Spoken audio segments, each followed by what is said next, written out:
to minimize our struggle, to minimize the struggle of our fathers, of our grandfathers, of those before that is disgusting. To equate that to terrorism is an absolute insulting travesty. And then for the promotion to um, stand back idly and just let it happen is utterly, utterly repugnant. There's no excuse to allow what is really hate speech. Like that is hate speech to imply that people who are and not even imply to just outright say people who simply want to live and not be shot down or discriminated against or attacked or treated any differently because their skin color are terrorists. You got to have quite a warped sense of thought there.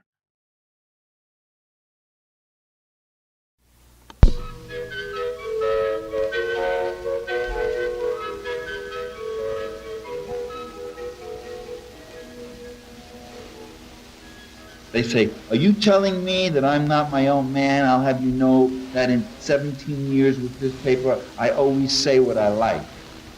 And I say to them, you say what you like because they like what you say.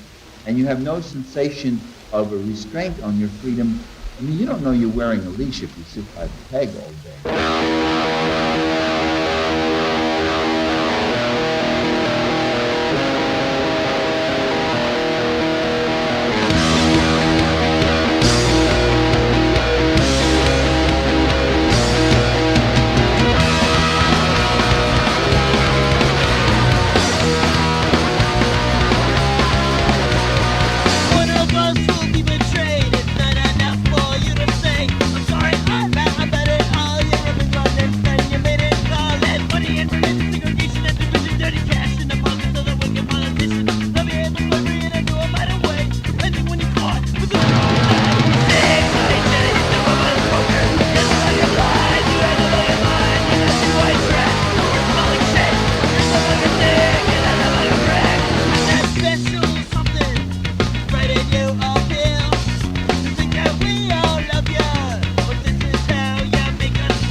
What up, everybody, and welcome back to yet another Sound of Violence podcast. We are an MMA podcast to let you know the MMA podcast you should catch, skip, and not miss each week. I am Pulver, trying to open a growler.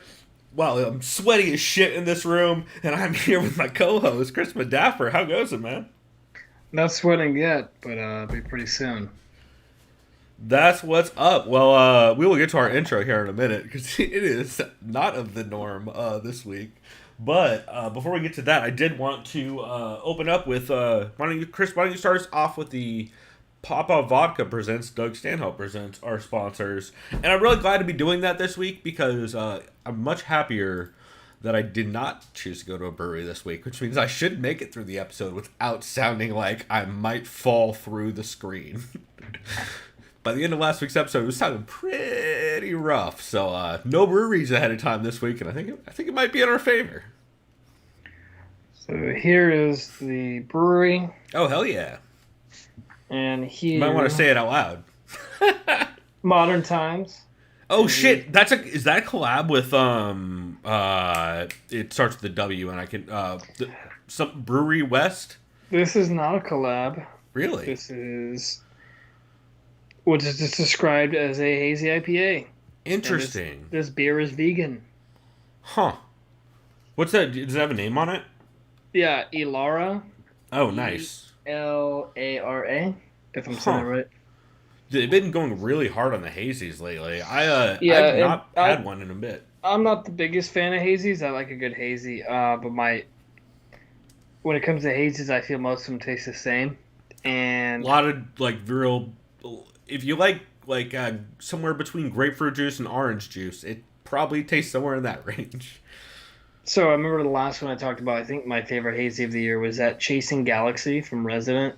I think is up there Oh yeah, the one with the galaxy hops, obviously. because it had more mango in it. Yeah. This beer is good. It's definitely a good hazy, but I can also have five other hazies that I like, and I probably couldn't really be able to tell you which one is which. If I'm honest, that's not a bad thing. It's a good beer, but it Yeah. didn't blow me away. Well, and especially since hazies are all kind of turning into, especially out here, they're all kind of turning into the same thing, which is like somewhere between a West Coast, like a tropical IPA and a hazy. Yeah. Um, but solid beer, but it's just you kind of get what you're. Yeah, it is what you think it would be, right? Yeah. Yeah. Did I mention last week? I actually, when I was at Stone, I did have the Wizards and Gargoyles, the coffee IPA. I don't know. How'd you like that? It's weird as shit, dude. It's Or exactly did like you not like it? I don't. I I didn't like it or not like it. It was just a very weird. It reminds me a weird. lot of the Sublimely Self-Righteous Black IPA they did way back in like '06 or whatever. Or no, I was legal. Actually, that beer came out with like right around the time I turned 21, so it would have been I'll 2010, say, well, something like that. you're like 2 years older than me, so that would have been like 2010, I think, somewhere in there.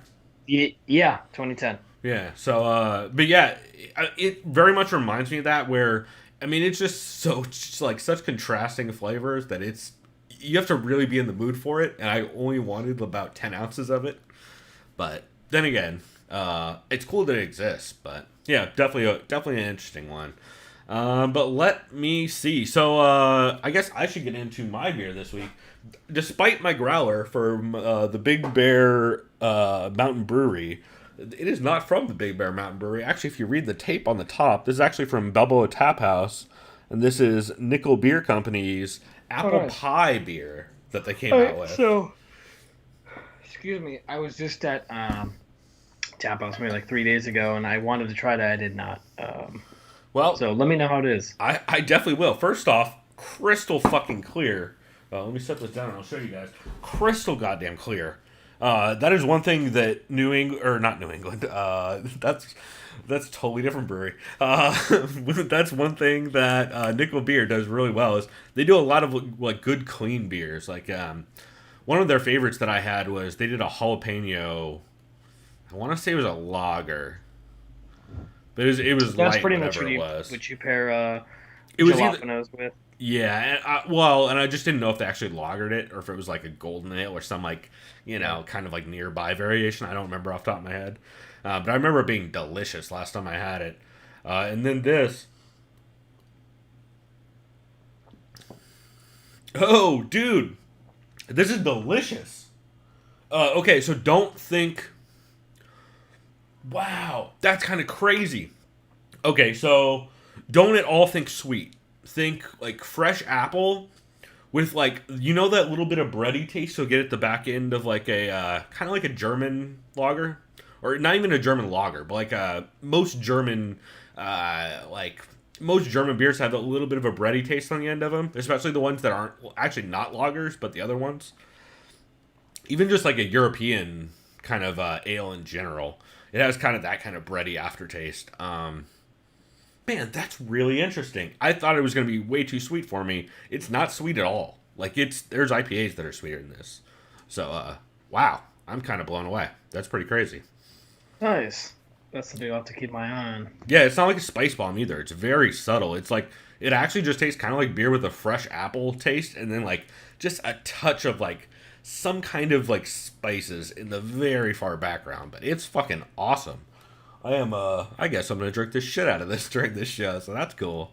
But I guess we should get into format and everything off the top. You guys heard Leftover Cracks, Nazi White Trash, in honor of Colby Covington talking all kinds of bullshit. Here, I think I got the lyrics up. Here, I'll go ahead and just throw this out here. The chorus of that song is, hold on, it's Money and Religion, or right before the chorus, the second part of the verse. Money and religion, segregation and division, your dirty cash in your pocket to the wicked politicians, lobbying for slavery in a new and modern way, repenting when you're caught, but this is what I say. You're sick, I hate you stupid motherfucker. You're so fucking blind, you have no fucking mind. You're Nazi white trash, your words come out like shit. You're so fucking sick, you're such a fucking prick. I felt like, kind of summed up my weekend. But, I don't know. Felt appropriate, and I'm not gonna lie. I'm never gonna hate that song. So no, well, and to be fair, I've been on a big leftover crack kick. I mean, anytime cops start doing fucked up things, they just put on leftover crack to feel better. And actually, shout out to Nick. I think it's Natove at NICNAITOVE. I believe is his at on Twitter. But he hit us up and he was like, "Oh shit, dude! I used to go to the fucking to the shows at oh god, why can I not remember the name of the park that I was just talking with him about yesterday? It's the famous park in New York in the East Village. Fuck me, that's gonna bother me. Not Bethesda. No. It's the punk park that had the big riots in '88. Oh shit. Oh. I'll pull up our Twitter. And not Centennial. No. Here, if I just do '88 riots, New York. That'll pull it up. But, yeah, anyway, Scott Surgeon, SZA with leftover Tompkins Square. Yeah. It was a 24-hour park that the cops essentially raided in '88 and just beat the shit out of her, covered their badges and beat the shit out of everybody. And he's been doing anniversary shows there for fucking ever. But yeah, anyway, shouts to Nick who hit us up on Twitter about that. Because honestly, fuck cops and fuck this entire country. If I'm being honest, like I am so ready to leave this motherfucker, dude. The entire Louisville court justice system. Not just Louisville. Fuck this entire country, dude. You know what I mean. Our system's so goddamn broken in this country that like, the cop that shot somebody dead, or the multiple cops that shot somebody dead. Oh yeah, well he got charged with not hitting a person. That's a thing. But yeah. Also, I'd like to go ahead and say at the top of the show, I think that we've pretty succinctly already curbed, no pun intended, all these people out of our audience. But if you're at all bigoted or Nazi or like you don't like people because of the color of their skin, you can for sure fuck off and turn off the show now. It's crazy that we have to say that. I feel like I thought it was ridiculous that I was having to wear like anti-Nazi shit as a punk kid in fucking 1990 whatever, and like we're fucking so much further than that, and I'm still having the same goddamn conversations about these fucking jocks being a bunch of Nazi fucks, and man, it drives me nuts. I'm not gonna lie, but we're going to move on. I promise that is the last time we'll talk about it until it comes up about 14 more times on this episode. Some news that I do have off the top before we get into format. Let's see. Dan Hooker has a new podcast, which I will get to. The Fight Site has a new podcast as well, which I will get to. And, also, Chris, as we tweeted out this week, which I believe you saw, there is a moratorium on any podcast that tweets about Manny Pacquiao or talks about Manny Pacquiao next week. You're a skip. Ariel, already a skip.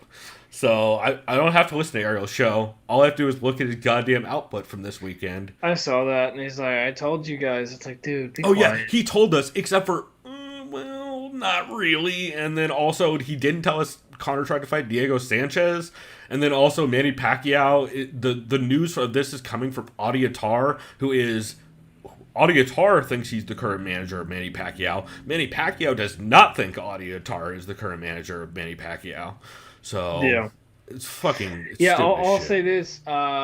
It's a waste of everybody's time to talk about. It's a waste of time. It's a disgrace to boxing. It's mostly a disgrace to boxing. It's a disgrace to everybody who has to at all be involved with this. The only good news is that Manny Pacquiao is going to absolutely knock him out in the first round, unless he wants to just clown him. True, but like, how many times are they gonna call each other gay slurs in the lead up?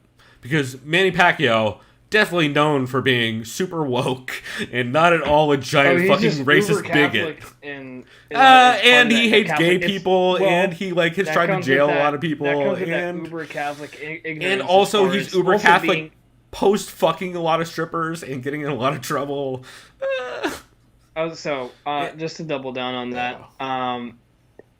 The Philippines, I won't say anything bad about the Filipino people. I will. I believe the King of Philippines hates Ari Shaffir.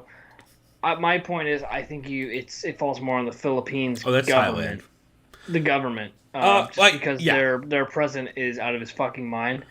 So, Manny Pacquiao said a lot of terrible shit. Yeah, but Chris, our president's out of his fucking mind, too. So My point is, if it means we get to see McGregor get knocked out, that's still in the first. That does nothing for me either way. It's just a boxing match, and he's fighting a current champion, which people don't realize. Manny Pacquiao's a welterweight champion at 4 years old. I won't watch. I won't watch. I mean, I'm not going to watch it. It won't happen either, but I won't watch it. Well, remember you kept saying that maybe. Oh no, like, I didn't. You're like, bro, I bet you right now, like $50, this fight's not happening, and then like it happened. You're like, all right, we're just not going to talk about it. Well, hey, wasn't that the right move? In retrospect, everyone should have just not talked about it. That's why you don't talk about this fight, because it probably happens. It won't. And we have now done the sin that we are going to complain about next week. So. Yeah, my point is. My point is, fuck all these rapist, anti-Semitic, anti-fucking goddamn gay people, assholes in combat sports. All of those people are trash that associate themselves with that kind of viewpoint. My point is, yes, you and I will not discuss this bullshit fight that should never happen, because it's that's what it is. It's bullshit. It's a joke. So force. Habib said it best in the pre-fight press conference. 2 years ago now? What did he say? Like women shouldn't go outside or something? He said to Conor, he's like, when I'm done beating you, you will go back to boxing. I mean, to be fair, he beat up Donald Cerrone first, but yeah, that wasn't much of a fight either. Another fighter that doesn't realize he needs to retire. Oh, or also says horrible homophobic racist shit. Either one. What a coincidence, right? It's weird that all of Dana's best boys are all racist as fuck. And all the black dudes who are in the sporty. There was a journalist that called out Dana. I saw the press conference. David Martin? Today. Wait, no. Oh, you're talking. I know you're talking about. They said. So Colby said some pretty fucked up stuff. Is there any sense where you could consider it racist? And Dana's like, no. If you said something racist, then it wouldn't be allowed. That's like. Except for all the people who said racist shit for a decade, including Dana White. But whatever. Probably Don Fry. I don't know. Actually, I made that up. But he did say homophobic shit, so it wouldn't surprise me. Yeah. Maybe once Don Fry said something homophobic. Maybe one time. Anyway, it's gonna be an interesting episode this week, you guys, because I'm not gonna lie, a lot of the best podcasts talked about this shit, and it's not gonna be the last time it comes up this episode. However, there was some actual just dope-ass podcasts, too, so it's not just going to be all focusing on the racist bigot motherfucker who will come up. So, Chris, do you want to go ahead and start us off with the MMA podcast you recommend people catch this week? Yeah, let me scroll to it. Fights Gone By, episode 232 for me. Yeah, that was a really good one. That came out yesterday or today, right? We're recording this on Friday. Yeah, he talked about how he hasn't. He's like, is anyone really a bellend lately? And for those right. that is an uneducated American as far as English slurs, it means you're a cock. Slang. You're a dickhead. Yeah. And he said James Vick is a bellend. He's like, oh wait, he actually does look like a penis. What a coincidence! I thought that was funny. Well, and he's also saying horrible things on Twitter again. Hey, white dudes, stop trying to feel bad about being white. It's a bad look, y'all. He talks about Paulo Costa being a bully fighter and that he will dish out a lot of pain, but sometimes doesn't like take it back. But he wasn't calling him necessarily a bully fighter, but that's been like the stigma against Costa. But he thinks it's more or less, look at the Romero fight, Costa can take damage for sure. I mean, yeah, the dude's a fucking tank. Right, and he talks about how bully fighters are more typically described as dudes like Michael Johnson or Anthony Rumble Johnson or anyone else named Johnson. I don't actually, that's the only two, but people who like are really, really tough until they face adversity and then they just completely fall apart. Yep. And Rumble's like, oh no, he's getting my neck. Let me just not fight the hands. I'm done. So Jack talks about keys to victory for Costa is constant pressure. The body work from Costa is a fantastic display, and pretty much, well, he's undefeated. So in all of his fights, I always forget he's undefeated, which is crazy. Yeah, me too. I always forget he was on Tough. And I should have known this dude was the real deal when I saw him at the one UFC pay-per-view that gives me PTSD from that one fight that we'll never talk about. But I saw Costa in person knock out Uriah Hall, and man, that fight was fun. And once I saw this dude just saying, fuck form, fuck your jab, Uriah Hall, I'm just going to just go forward, eat your shots, and just rip to the body. That was one of the most frustrating because Uriah Hall was doing so good early. Oh, he looked fantastic. Yeah, And it's yeah, like, 'cause that was how the- frustrating is it if you're Uriah Hall and you're like, wow, I'm beating this guy up, but he just keeps coming forward, and I'm just taking shots to the body. Like, And that was the big move when Uriah just switched over to Safe Saud's camp, right, at Fortis. Because I remember that's why I believe I picked Ryan Hall going into that fight because I was like, dude, I just know Safe is going to make him work behind a jab and just work a pressure outside boxing game, which worked great up until Paulo Costa's like, fuck this, I'm just going to be a madman. And speaking of Costa's great ability to just have his constant pressure and rip to the body with volume, and we'll talk about his gas tank later, but then again, we haven't seen him in a 5-round fight, so technically... Yoel fight was 5, right? Nope. It was only 3? Yep. Real. Oh, that's right, because it was short notice, huh? Yep. Oh, so fuck, they talk I about forgot. Adesanya has a fantastic ability to frame off the cage and cut off angles. He's a counter striker first and foremost, but his footwork allows him to just kind of angle out and just kind of pick his opponents apart from the outside. Yeah. That's going to be his key to victory, is getting his opponent off guard from the outside strikes, not down the center or. And that's what it comes down to, and we'll talk about that more.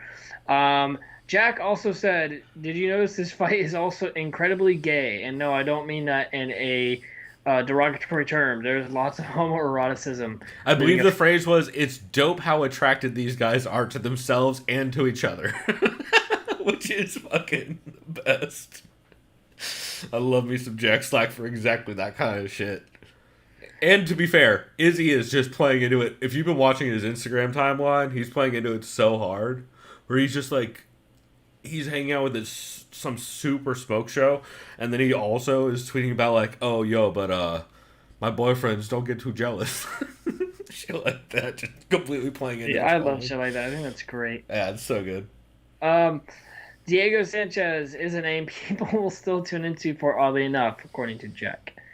I mean, the guy's a Jedi, so it makes sense. Yeah, he also brought up, though, which I agree, is like, we all have to stop making jokes about the fact that Diego's being taken advantage of by a fucking sham artist. It's not funny at this point. No, it's like legit depressing. Also, is that a Sweet Society mug you're drinking out of there? Yeah, I think I got this from their Oktoberfest event about... No, this is Carl Strauss. Oh, is it? Okay, But because it's it looks very similar. Yeah, it looks very similar. They basically have the same exact stein. I got this from Carl Strauss about 2 years ago for their Oktoberfest event. I was nice. at. Another Party very like good 1810. Carl Strauss has one of my favorite Oktoberfests in the city. It's probably them and Society. By the way, shouts out to Oktoberfest I've been drinking. Unfortunately, I didn't dislike Society's Fest beer. It's not. It's very much like a more traditional fest beer, and it was not a little like too crispy, more like a lager or even like a pilsner finish to it. Yeah, and that's actually more like traditional. So like, the one depending on that's tent. my absolute favorite, as far as San Diego beers, is from Epic Brewing. Their fest beer is phenomenal. Epic, yeah. because there's Epic and Epic. Yeah, there is Epic. Epic. Yeah, it's the one with 2 G's. Yep. No, 2 P's, 1 G. Oh, is that what it is? Okay. Yeah, I knew it was Epic. something like that. Yeah. Epic Brewing here in San Diego. Absolutely phenomenal fest beer. I also got some actual German beer from Bitburger and Weihenstofener as well too. I had a Doppelbock, which was gnarly. I haven't had one of those in a while. I love Doppelbock. They're so drinkable. Which is essentially a double German brown ale. Yeah, but they're not like strong. They're just like real like smooth and malty. They're great. Yeah, so I've been indulging in some good German beer, but as far as San Diego fest beers, my favorite is from Epic. Yeah, really fucking good. Them AleSmith has a really good one too. Like theirs is always consistently solid. That's one I pick up every year. Hell yeah, man. Let's see. Oh, anything else on that Fight's Gone By? I do like the Jack. Not that I wrote down. I kind of stopped. Oh, it's all good. I think the other thing I had on it is that Jack mentioned that nowadays you have to legit be a Russian language student to cover MMA, which is I fucking feel you, bro. Well, yeah, considering that's. Well, and considering I think we might have convinced Sean Sheehan to say Hazmat Shimiev wrong for the last forever because we've been calling him Hazmat, not his actual name Hamzat. I think we actually fucked Sean Sheehan up because he was calling him Hazmat for like a couple weeks or like a week or so there, and then he corrected it this week. So that shit was it was fun, man. I don't know whether he convinced me to start saying it that way or I subconsciously convinced him to do it, but either way, it cracks me up. I mean, I saw Reddit was calling him hazmat too. So. Were they? I saw a couple people doing it, but it's hilarious that he was not doing it intentionally for like a whole The one thing I like about Shimaev is that initially people were claiming wolf tickets, but he's called the wolf, and it's not wolf tickets at this point. Yeah. Well, I mean, okay, but like also, let's okay. see him stop a takedown against a decent wrestler, or put it. Did you see the rumor of his next bout? I mean, isn't it already Maya? No. Why didn't when they booked him against GM3? They said he's fighting Maya next. It's supposed to be Maya, but there's a rumor they changed it up last second for a fight. It's supposed to be against Marvin Vittori. I've heard. Yeah, I did actually hear people throwing that around. I thought it was just like speculate, like throwing it out there. I think that's actually a way better matchup. Like it's way more who he should be fighting. We haven't seen him face anybody who can stop a takedown or like really with a wrestling game, apart from GM3, who he threw 2 jabs that didn't connect and a right hand that killed GM3. So Anyway you put it, by the way, that was a very impressive knockout. Oh, God damn. wild as shit. Yeah, I missed that. I was at work, and I remember I saw your text, and I'm like, okay, this has to be something with a Hamza fight, and he probably murdered a guy. I tried not to hint at it, but I was like, oh, God. I didn't think it'd be, like, that quick. Yeah, it was bad, dude. I was assuming he just, like, picked up GM3, put him against the fence, and just ran bam, bam, bam, bam. And got, like, he just walked over and punched him once, I didn't think it'd be, like, basically. a fucking Falcon punch. You know, just like... He's a $1 million man, the shit out of him. That was about it.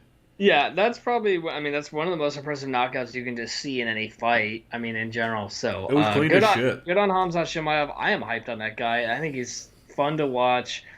He's still unproven, obviously, because we'll need a top guy. I mean, to be fair, though, the people who have actually studied his career, especially over in ACA and stuff, like the Fight Site guys, they're really high on him. Alexander Gustafsson, what he thinks about him, he'll be like, dude, this guy's been the truth for a long time. And everybody's really high on him. I just haven't seen him face adversity on a big stage. I'll say this: could he compete against, like, say, the number 10? I think he can. I think he'd make it interesting, but it's still we'll have to wait and see. I'm sure. Like, I honestly think if you put him against the number 10. I think the Tory fight is the perfect matchup. I think that's exactly the right level of matchmaking. And at welterweight, I don't even want to see him fight Maya. I think he knocked Maya the fuck out. Well, and also, like, that... Well, no, that would be at middleweight, I believe, because he's fighting at both right now, which I also, like, is not my favorite, but I don't really care. Yeah. If it was any other time, I would care more, but, like, right now when no one's making weight and everything's short notice, like, I get it. Honestly, everybody should be fighting up a weight class right now. So the good news is at least McNuggets will never call this dude out once he saw that mirror shirt. Like, McRapist, as Eugenius Robinson likes to refer to him. Yeah, or that. Well, I mean, to be fair, he just got off on another charge, and Trent Reinsmith, I saw today, posing the question.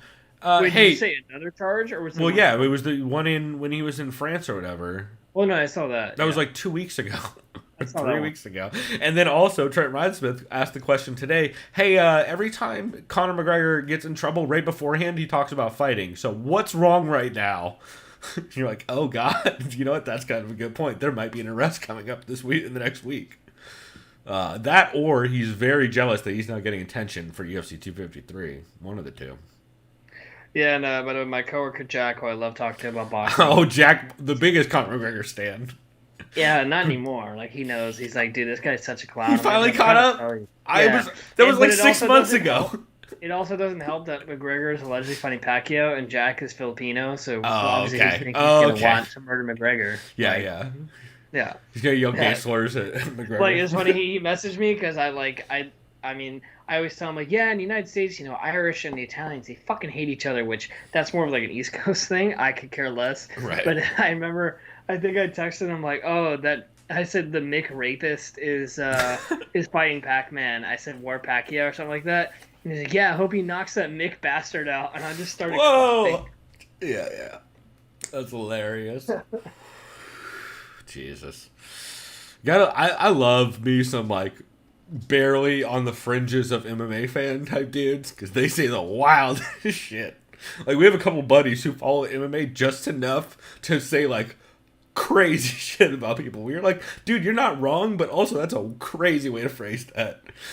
That's hilarious. All right. Well, let's see. I guess I should get into one of my catches, huh?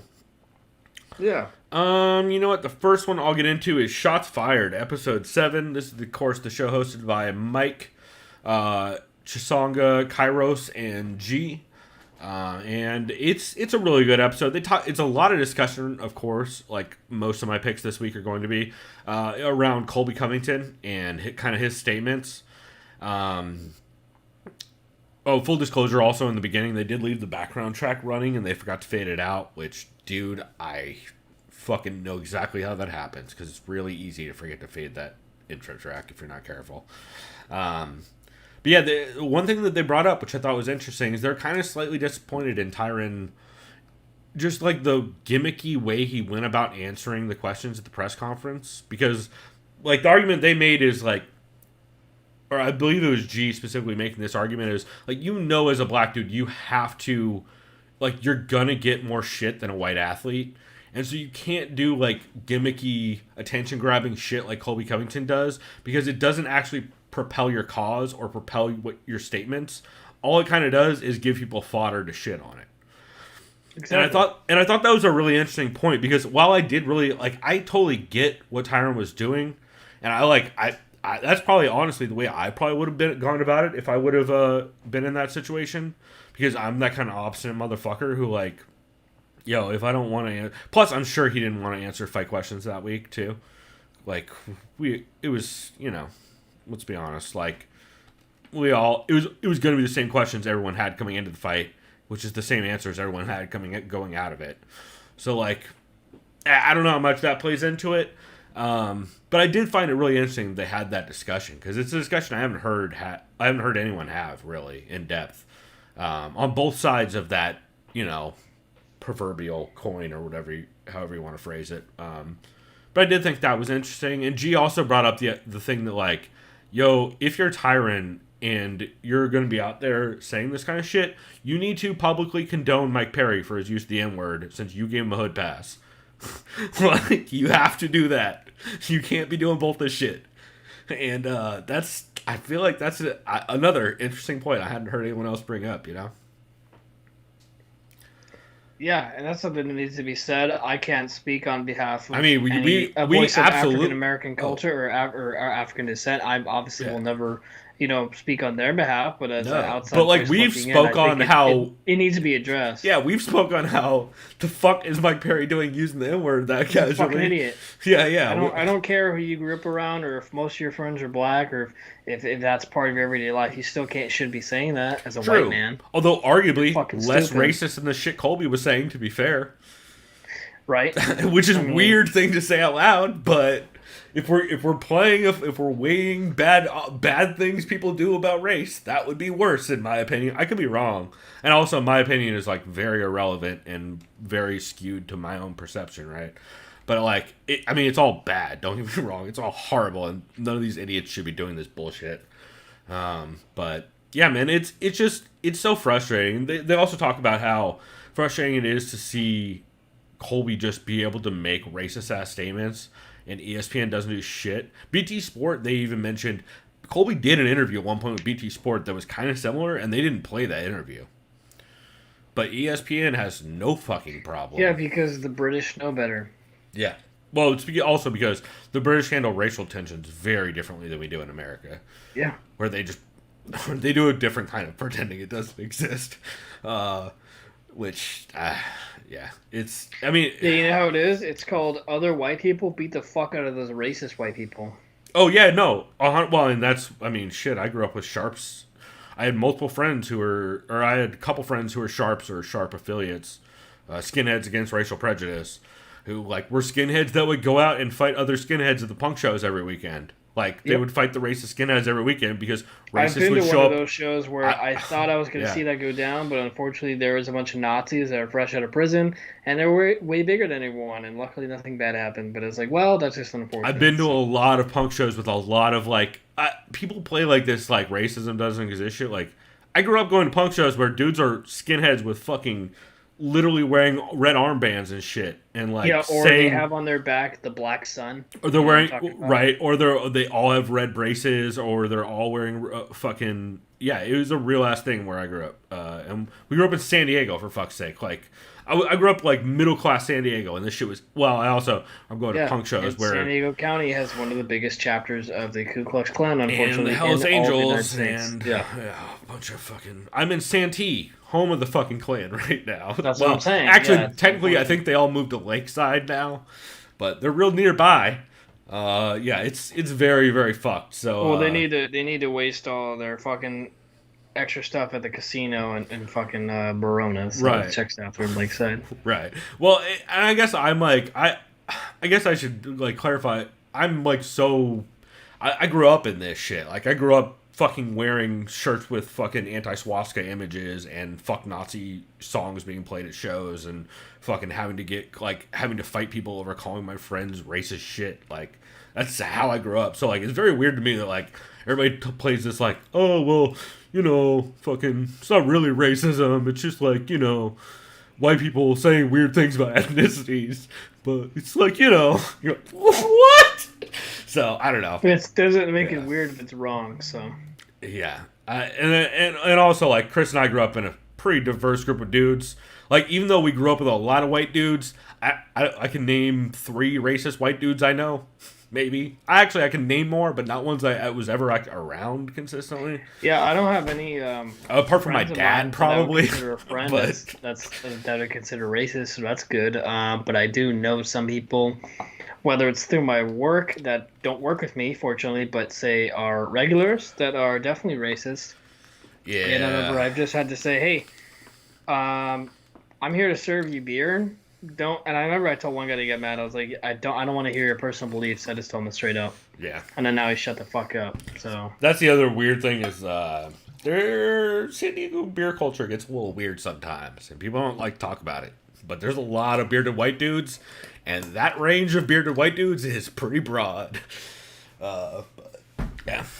Anyway, we will keep moving on, but really interesting episode, and I thought they were having really interesting conversations that I wasn't hearing really on any other show. Shouts out to Fuck You in chat who confirms there are many racists out there, which, hey, that's... Evidently there are. I keep fucking having to hear these idiots talk out loud in public, so... yeah, who would have known? Anyway, the other thing on that episode is they did have an interview with Fabian Edwards previously right. to his upcoming fight with Bellator on the European series. So pretty good. Nice. Hell yeah. Of course, fuck you. We will always acknowledge that people are racist Is and that the they should person's shut the name? fuck Fuck up. you. Yeah, FUCCYOO. That's great. But yeah, no, I mean, I don't know. That's just how the fuck I grew up, dude. Like, I don't know. I've yelled at many a racist in my time, and I will continue to do so. I can't not do it. It's in my goddamn DNA. All right, Chris. So you want to go ahead? Do you have any other catches for this week? Yeah, I'm gonna go with. It wasn't the entire episode, but it was Submission Radio, and it was a 253 preview With Luke Thomas? with Boss Bruton. Okay. So I have a complaint about Submission Radio before you start. They have been breaking up their episodes into pieces, right? Yeah. I hate that shit, dude. It drives me fucking nuts. I know why they do it. I'm sure they get more views. I'm going to ask out loud to no one in particular, and we've talked to Submission Radio in the past. I have zero information on this. I'm not confirming this. This is complete speculation. I wonder how much Podcast One has to do with the fact that they are releasing it in segments. Ooh. Just that's a throwing good that out point. there. To be fair, they're with the Australian version of Podcast One, which I believe is slightly different. I believe they're still a Westwood One affiliate, if I remember right, but I don't believe they're necessarily run by the same people. And their ad situation has always been much more acceptable. It's not like Corolla or Chael Sonnen, where it's just fucking so egregious. Chael Sonnen is the worst example. Well, he's not, but he's up there. There's some fucking trash shows on that network that are worse. But yeah, that is one thing I wish they would do is I wish they would also put out just like a full version on their YouTube channel. Like put out the broken up ones, but then also put out the full episode. Which I would assume it probably takes more editing, and since I'm guessing they don't record those all at once. So, I don't know. It all in all, that's the one complaint I have, because it's made it harder for me to keep up with that show. But yeah, they did a couple good interviews. They did one with Boss Rutan, they did one with Luke Thomas, and they did one with actually I think they had one at the beginning of the week with Mike Bond also, and then they had one with Dan Hooker also. But you said you listened to the Boss Rutan one, right? Yeah, Boss discusses the striking arsenal of Israel Adesanya, how impressed he is with that. He talks about what he thinks Adesanya needs to do against Paulo Costa, and he says it's mainly straights to the body, just across the center line, and also circling out and just kind of gliding to outside shots, which is what Izzy kind of does best because he's a counter striker, and well, he's a kickboxer first and foremost, who has very long limbs, which is why gliding to the outside works in his advantage, especially if you want to negate the pace and pressure of a forward volume brawler in Paulo Costa. He says he thinks this fight will come down to Costa's gas tank and his ability to continue forward and, opportunity that he can take to volume strike Izzy early. He says Costa's going to have to basically just pour it on Adesanya early, and just try to work that body and gas out Izzy with just those shots to the body and pick apart his frame. Yeah, it just comes down to, does Costa gas after round 3? If he does, Izzy wins. A lot of it comes or down to does Costa or can he fuck finish him up? early? Yeah. Yeah, it's one of the two. It's a pretty damn close fight to really call. I agree. He also breaks down Justin Gaethje versus Khabib. I won't necessarily go into what he was talking about, except more of it's leg kicks and constant pressure from Gaethje against Khabib. Yeah. And what I thought was interesting is, I know you mentioned to me about Karate Combat, which looks like that Mortal Kombat pit.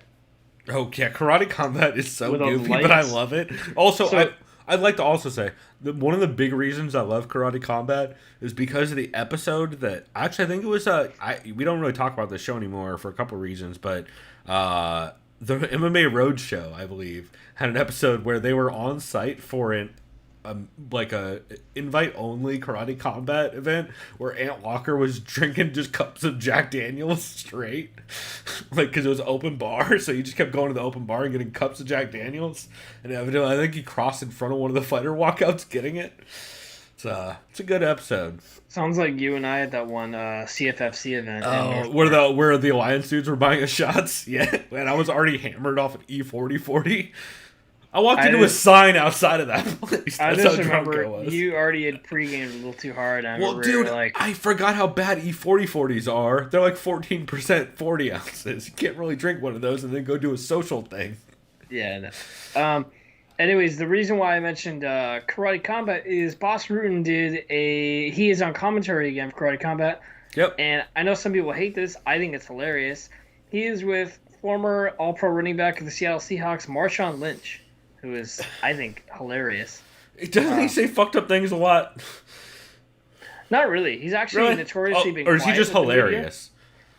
He's funny when he talks. I'll say this. When it comes to the media, like during Super Bowl Media Week, when he was in the Super Bowl multiple times, he just said, I'm just here so I don't get fined. Right.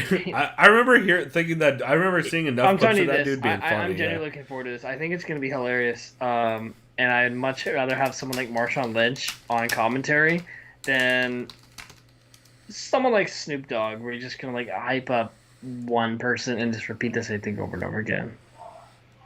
I mean, yeah, because Snoop Dogg has already proven time and time again he's just a basketball and football fan. So I mean, what are you talking about, bro? I heard him on. Cares about martial arts or mixed martial arts, but I just think Boss Rutan and him is so random, but it has potential to be pretty funny. So I'll check it out. It comes out.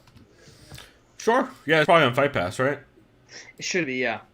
Nice. Yeah, there's actually a ton of events this weekend. Yeah, and I think it says his commentary with Marshawn Lynch, I think, starts next week or 2 weeks from now. Or at least whatever they're going to release. Nice. That's cool. Yeah, I'll be interested to hear that. I know there's actually a ton of events this weekend. Like, I think yesterday there was a Cage Warriors card. Tonight there's a Cage Warriors card that already happened. And then tomorrow there's another Cage Warriors card because they have the trilogy going on. Titan FC, I think, just wrapped up, if I remember. And somebody else did a card tonight too. Oh, there's a boxing card. That's right. The Julio Cesar Chavez Jr. Card is on tonight. Wait, Chavez Jr.? Oh no. Yeah. Wait, is it Chavez Sr. and Chavez Jr. on that card? Now that I'm looking Jr. at is this? the one who quit against Canelo a couple years ago. He's a fucking idiot. So Yeah. Anyway, he sucks. I don't fucks with boxing that hard, but there are a bunch of fun fights tomorrow though, and there's a Ryzen card that I keep forgetting is happening. I believe coming up. I think it's on Sunday. I remember I kept seeing mentions of Kenshin Nasukawa calling out Kyoji Horiguchi saying he ain't shit. So it's like, okay. Dude, to be fair, I'll watch that shit. Yeah, tomorrow there's the Bellator Milan card, there's the UFC card, and there is the Ryzen. Or tomorrow, not like late tomorrow night, early Sunday, is the card, the Ryzen card with Tenshin, Kyle Sakura, Reno's on that card. Couple fun names on there. So should be a fun one. But yeah. Anyway, where are we at? So yeah, Submission Radio was solid all around this week, from what I heard of him. Nice. Yeah, I know I only listened to a segment, but it had been a while since I listened to Casper and Dennis, and it was good to hear from them again. Yeah, I always enjoy it for sure. It's hard to catch up on that show when they're releasing them all willy nilly because like it really kind of breaks the rhythm of the show and it's hard to cover it as a podcast, you know. So it feels more like that's one thing I kind of have some trouble with on this show is distinguishing between like when do I consider an interview worthy of mentioning as a podcast, and it's generally like 25 minutes plus. It's generally like 30 minutes. If you're under 30 minutes, I have trouble qualifying it as a podcast, you know? I agree. And, like, all of the Submission Radio ones are, like, right in that range. So, it gets a little tough. Anyway, let's see. Another catch I had this week, which I thought was really cool. This is a show I don't talk about a lot, and that I wish I listened to. I really should listen to more. It is Fighting With Myself by Aaron Juice Jackson. And this was episode 76. I like Aaron a lot. He is a really, really interesting dude. He does like cover songs and sings and shit, and he like sings his own intros. He did a whole fucking cover about Izzy fucking up Paulo Costa. It's a whole ass thing, dude. He's like he puts in real ass effort into his podcast, and I respect the fuck out of it. And also, he's just doing something not a lot of other people are doing. He's really like seriously putting himself out there. I dig it. But he talks about the fights from last week. Chris Tione's terrible non-stoppage of the Jesse Jess fight. That was fucking bad. I almost turned the fucking fights off. I had to walk away from it. I didn't watch it luckily because I was at work. But the replay, I was like, dude, I can't. I left for about 20 minutes after they restarted that fight because I just couldn't keep watching fights for a little bit. Like we've seen exactly that situation a whole bunch of times. You don't restart that fight. You call the fight, you take your L as the ref, and you move the fuck on. And he just didn't want to take an L as a ref, which he should have, and so he made a twice as bad mistake that just got a girl beat up for an additional fucking 80 minute or 80 or whatever it is, 8 minutes or whatever was left. And then fucking her corner is not to be awarded anything anytime soon either. Anyway, so this Fighting With Myself episode, the main thing that I thought was really cool about it is Aaron, or I should call him Juice because that's what he goes by. Juice goes into a bunch of different moments in the history of sports that have been political and how sports have always been political throughout time. There's never been a time where sports weren't political. So this idea that we should separate the two is a non-starter in the first place. He mentions the 1908 Olympic Games where there's tensions between Ireland and Great Britain. He mentions like the Olympics really every fucking year you could pick pretty much. Yeah, I remember Jesse Owens and the Nazis. I was just about to say 1936 in the Olympic Games in Berlin with Jesse Owens and the Nazis, and essentially that was the that was the moment where the Nazi regime kind of broke. I mean, that's a lot of, at least in the U.S. I'm sure abroad it's not at all talked about like this because it was a U.S. athlete. So, like, I'm sure we are very fucking high on ourselves about that moment in time when really probably didn't have any actual effect or a very little effect globally. But yeah, like in America, when you're growing up, you definitely hear stories about like Jesse Owens beating the Nazis in foot races, and but then ironically also in America, you vaguely hear about slavery in like a very Disney-esque kind of way in history class. So I don't know. Hey Chris, here's a fun question I'd like to ask you for all our European listeners. How many years of European history have you ever taken in your life? And how is it more than one?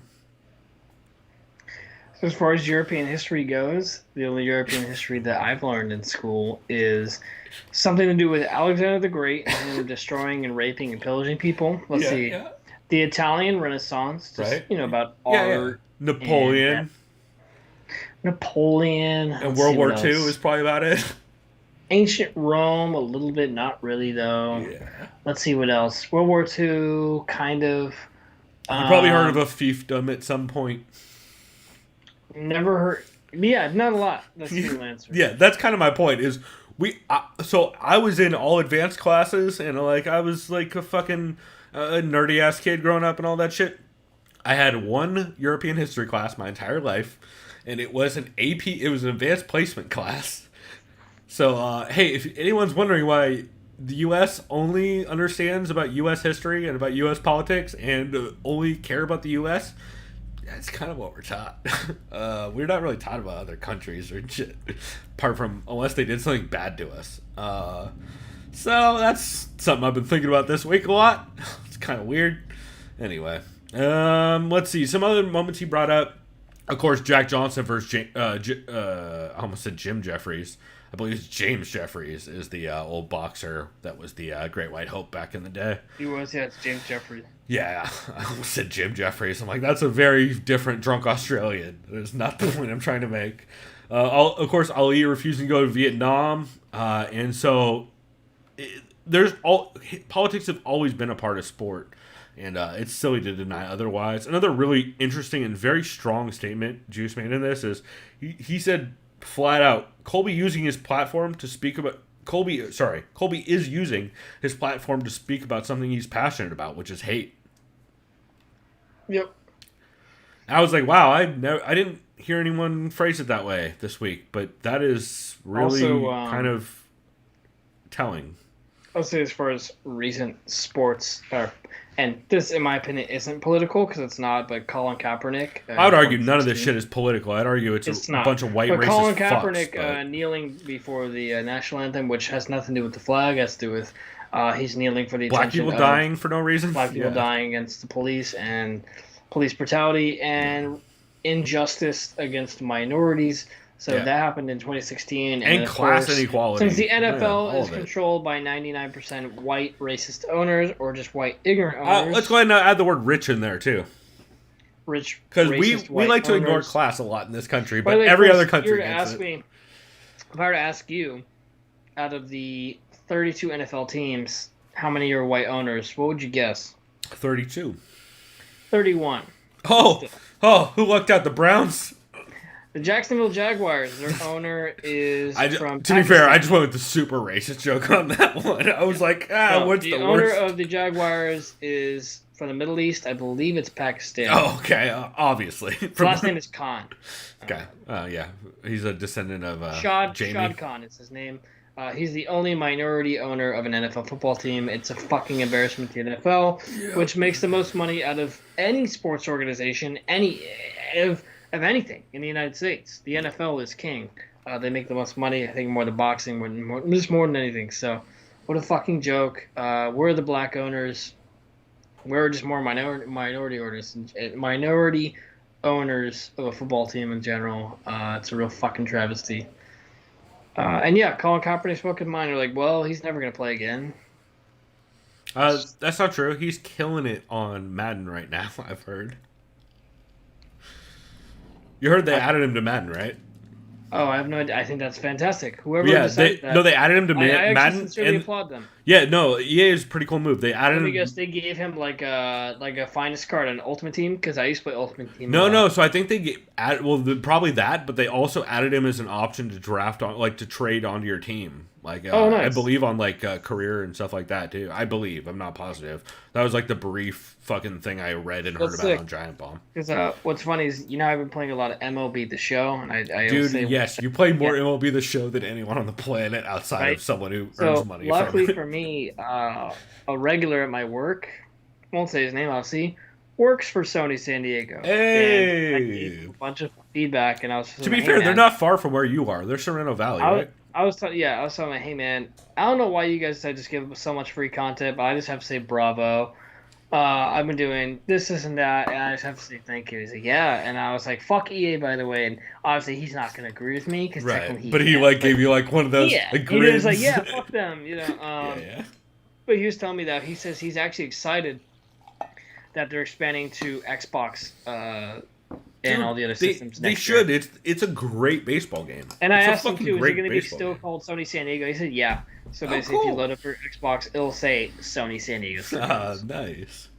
That's cool. I've actually known a couple people work for For all the Sony San people Diego that have over an the years. Xbox, or I don't know if it'll be on PC. I imagine it will. That is I think it's mostly just maybe Xbox not. and PlayStation, but. Yeah. You could probably Get play it through MLB The Game Show. Pass. I know you kind of have to like baseball, but it is just the best sports game on the market. There's no microtransactions. You can get top tier players for free by just playing the game. It's fantastic. I will always mention that game. This is Chris's It is- ad that he does every week for MLB The Show. Oh, even by the way, though also, I we're completed not a sponsor, I'd like to clarify. Completed off topic Ghost of Tsushima. Oh, there you go. I actually platinumed that game. It's the first game I've ever platinumed on Oh PlayStation. shit! I think I platinumed a UFC game at one point. But that was the only other And one. it had one of the best endings I've ever experienced in a video game. Really? Yeah, for Ghost of Tsushima. It's Gameplay wise or story wise? story wise and the score. Wow, really? Because I hadn't heard shit about the story in that game. Don't tell me anything. I can But elaborate it's on good. it, but I can't because it's very good. Okay, dude. All I'm gonna say. I'll add it to my list then. That sounds dead. It's a very good game. Hell yeah, man! I'm into it. So Anyway, I guess I should mention the other things on Fighting With Myself real quick here before we move on is, let's see, Instant Inaway. Oh, that's right. So he took some listener questions. He talks about how they kind of start like a live group chat where like they'll just add people on there if their DMs are open, and then like, but they'll just add like random people like Instant Inaway or Floyd Mayweather or whoever, and 99% of the time people just close it out. But I guess Instant Inaway at one point popped in. He's like, "You guys are funny," so they were talking to him for a bit. And he, Instant Inaway, actually on Sunday has a protege fighting on at Ryzen, whose name I don't remember off the top of my head. And I just closed Grabaka Hitman's page, Kaposis. Which, by the way, if you guys are ever looking for a combat sports schedule, I always use Grabaka. If you just Google Grabaka Hitman. Kaposa does a terrific list of everything that's happening every week, and yeah, it's fucking the best. So, but yeah, other than that, he just previews 253 and does a bunch of listener questions. It's just a really good episode. I don't shout that show out enough. A lot of times because it's like a good, solid 2-hour listen or 2-hour plus, which it's hard for me to get to those shows consistently, you know? Like, I'll pick them up when something stands out, but it's hard for me every week to commit to, like, 2.5 hours when we're covering this many a week. But I definitely drop in and try and catch it when I can, and that was a really good one. So, Fighting With Myself, episode 76. nice. Cool, man. Do you have any other catches for this week? Yeah, because other catch is Coming Event Podcast episode 420. Oh, nice, dog. I'll smoke some weed right now when you talk about it. Yeah, let me get my piece, bro. Dog, I was going to do a dog. Maybe I'll do a dab. It always reminds me of that fucking Good Neighbor Stuff Kyle Mooney thing, where he's just like this, like dancing around with the weed. Yeah, yeah. He's like, "You kidding me? I friggin' love weed." Whenever I hear Kyle Mooney, I at first think Paul Mooney, and it's a very I know. fucking Kyle Mooney's from San Diego and Scripps Ranch High School. very big difference. On Saturday Night Live. Yeah, All right.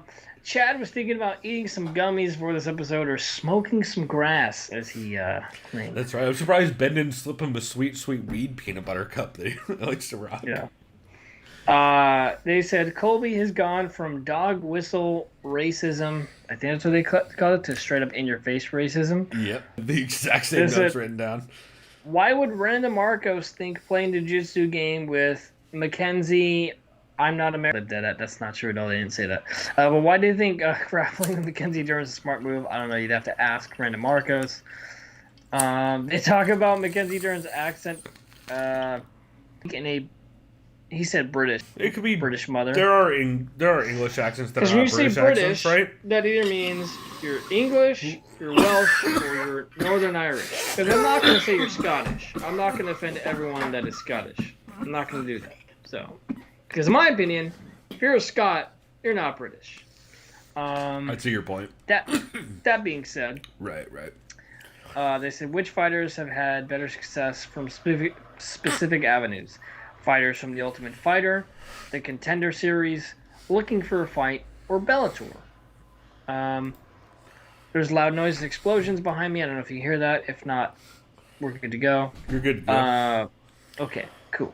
Ben is concerned about Demian Maia's health with his upcoming fight, supposedly, against Khamzat Chimaev. They said Chimaev defied the MMA gods with the double booking. Yeah, I mean, they said, what's next for Tyron Woodley? Who knows? I think he needs to get a lower ranked opponent, someone who's maybe outside the top 15 or fringe top 15. Way outside the top 15. Dude, I don't even know what you do with a guy like Tyron Woodley right now. I'll ask you this right now.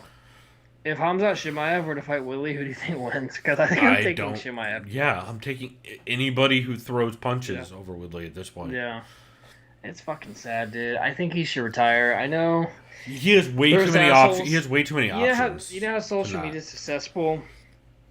The most common thing I saw was BLM, but they said Bellator Lives Matter. And I'm just like, God damn it. I hate MMA. Like, come on. MMA is the worst. Jesus Christ.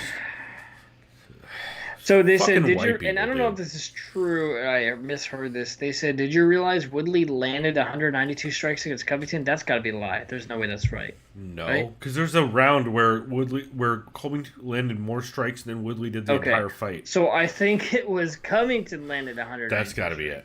Yeah. Yeah, because there was a round where Colby landed more strikes in one round than Tyron did the entire fight.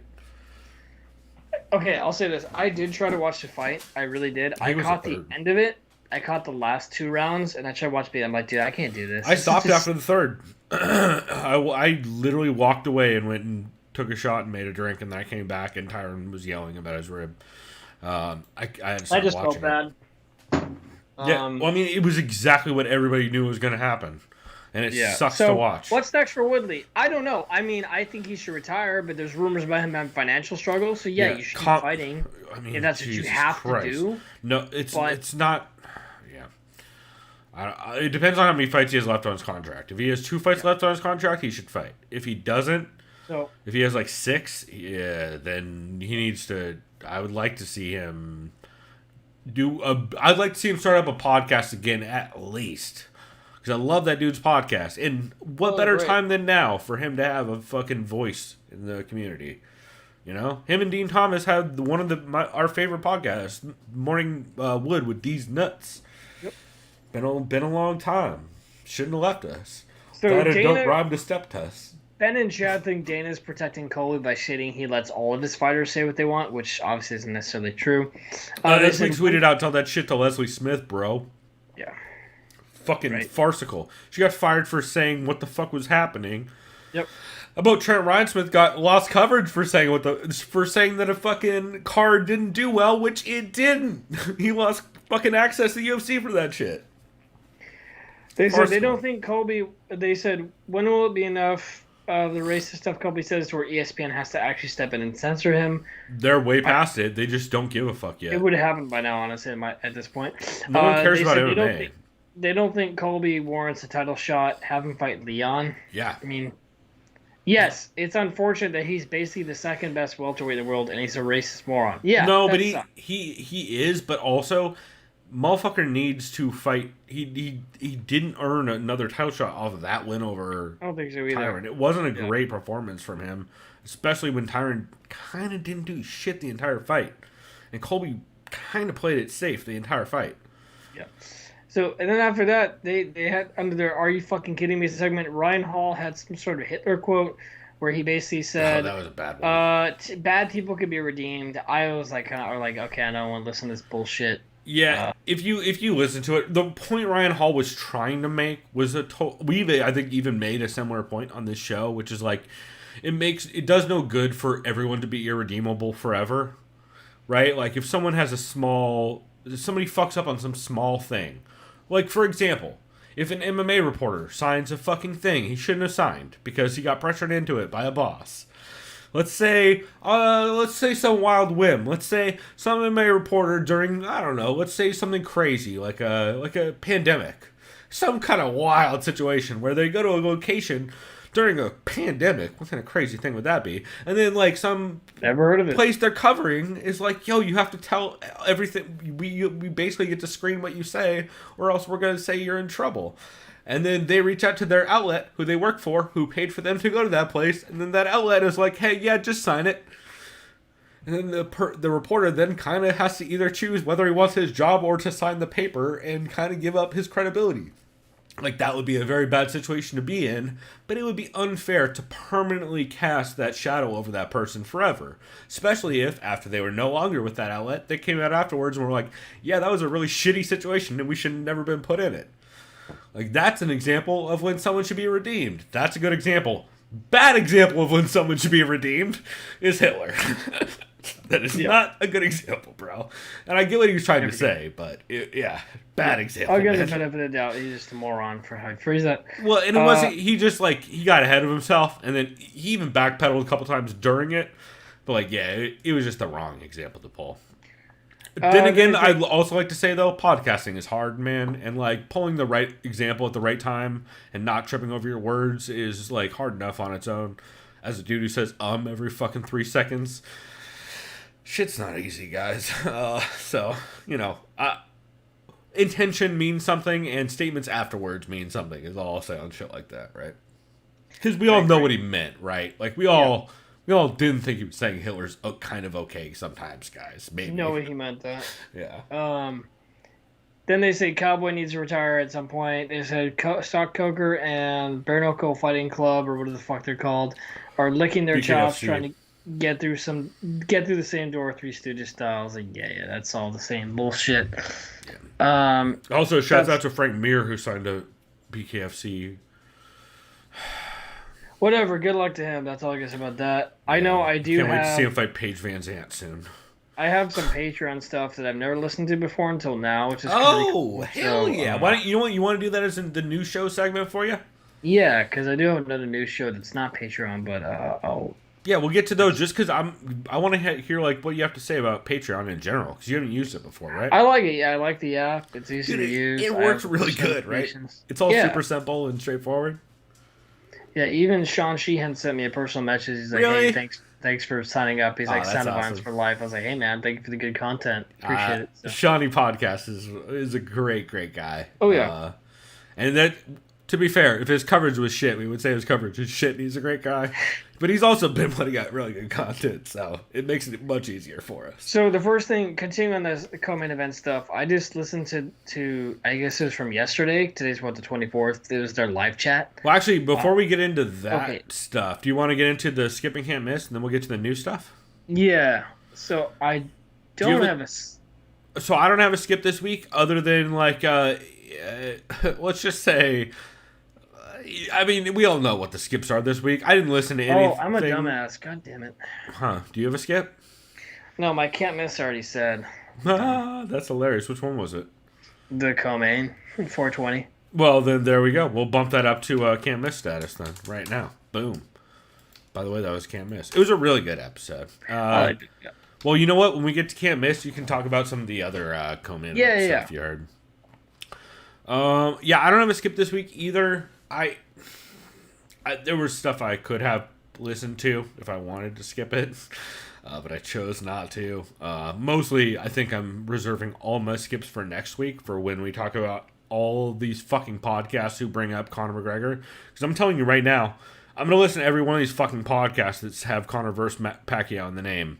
And I'm going to report on them, and they're all going to be skips. So if you want to hear what the fuck some of these podcasts are talking about, I'm looking at you, MMA Junkie, ahead of time. I'm going to say it right now. MMA Junkie Radio. I'm talking about you. That's what I'm talking about. I'm sure Brendan Schaub and everybody else is going to do the same thing, but the most disappointed. George and Goes are going to be like... They're the ones I'm most disappointed in. I swear to God, they're like this. Dude, come on. Think about it. I think Conor could win. Dude, I swear to you. The worst part is they're the ones I'm most disappointed in because... And also, this is a very similar situation where I feel like if 5 years from now they're no longer with MMA Junkie and we have a conversation about this shit, I feel like there's definitely a moment where they're like, oh yeah, MMA Junkie's telling us we have to talk about Conor McGregor or else we can't keep doing this show. Or we have to hit a certain amount of numbers, and the only way to do that is to mention the name of Conor McGregor or Manny Pacquiao. But also, there's a mirror. Find your shame. Where's the shame bell? Like Michael Bisping likes to ring out. Yeah. Anyway, now that I'm being a dick. So I will go ahead and move on to the can't misses for this week. Chris, I'm going to start with my can't miss before we get into anything else because I feel like it's really important. So, you guys heard a clip from my can't miss this week at the beginning of the episode. It is the Body Locks video that they put out, which is a discussion about how the UFC needs to address Colby's racism. This was a video that Matt... Oh my god, I almost called him Matt Walker. Ant Walker and Matt... What the fuck is Matt's last name from Slip and Dip? Matt Wells. Jesus Christ. Matt Wells and Ant Walker. It took me a second. Matthew Wells and Ant Walker discussed Colby's recent comments, or statements, I should say. They're not comments. They're fucking racist statements that he made. I want to be very clear about the way we phrase this shit, because a lot of people are couching it in ways that are... It's just unacceptable. Like, report on what the fuck it is. Don't... Like Sajari Eubanks said, it's not controversial or problematic statements. It's racist statements. Say what the fuck it is. And so they talk about what it means for the sport. And it's a really interesting conversation that it's hard to hear. Like, it's hard to hear. These are two guys who have... I mean, I've been listening to Ant Walker on podcasts for, I don't know, a decade now. Like, he was maybe at least half a decade. He was on Sherdog working SRM with TJ at least 5 years ago, it feels like, if not longer. And it's hard to hear, like, them be... Like, they talk about how they go to media events and, like, that just this episode of this show is probably about, like, 20% of the entire black MMA media that does on-site coverage. These two guys. And then for them to have to then go and do coverage of this sport and cover people saying shit like what Colby Covington is saying, and then to not hear shit from the UFC about it, it's a fucking problem. And it's not only not fair to them, it's just not fair to the sport itself. Also, like, you're doing no good to anybody but yourself and the fucking dude whose dick you want to suck who runs the country currently. Like, it's really upsetting. And I don't know. I'm probably not the person to talk about this because they do a very good job of staying very level-headed and calm and composed about this whole shit. I am never been good at any of that. I'm an emotional fuck, and I've always worn my emotions on my sleeve. I have zero filter. It's why I barely survive in corporate America, and it's also why this show is exactly what the fuck it is. I have zero patience and tolerance for the way the fucking UFC is handling this shit, and it's genuinely frustrating to have to hear dudes who have put out not only such great content about the sport, but covered the sport so fucking well.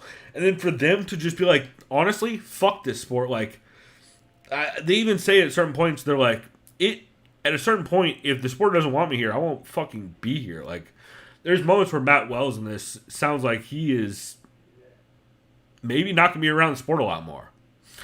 And that's just fucking shame. For promotions to go and just turn a fucking blind eye to this shit is It's just, if nothing else, it's cowardly and lazy. It's, if nothing else, you're a coward and you're lazy.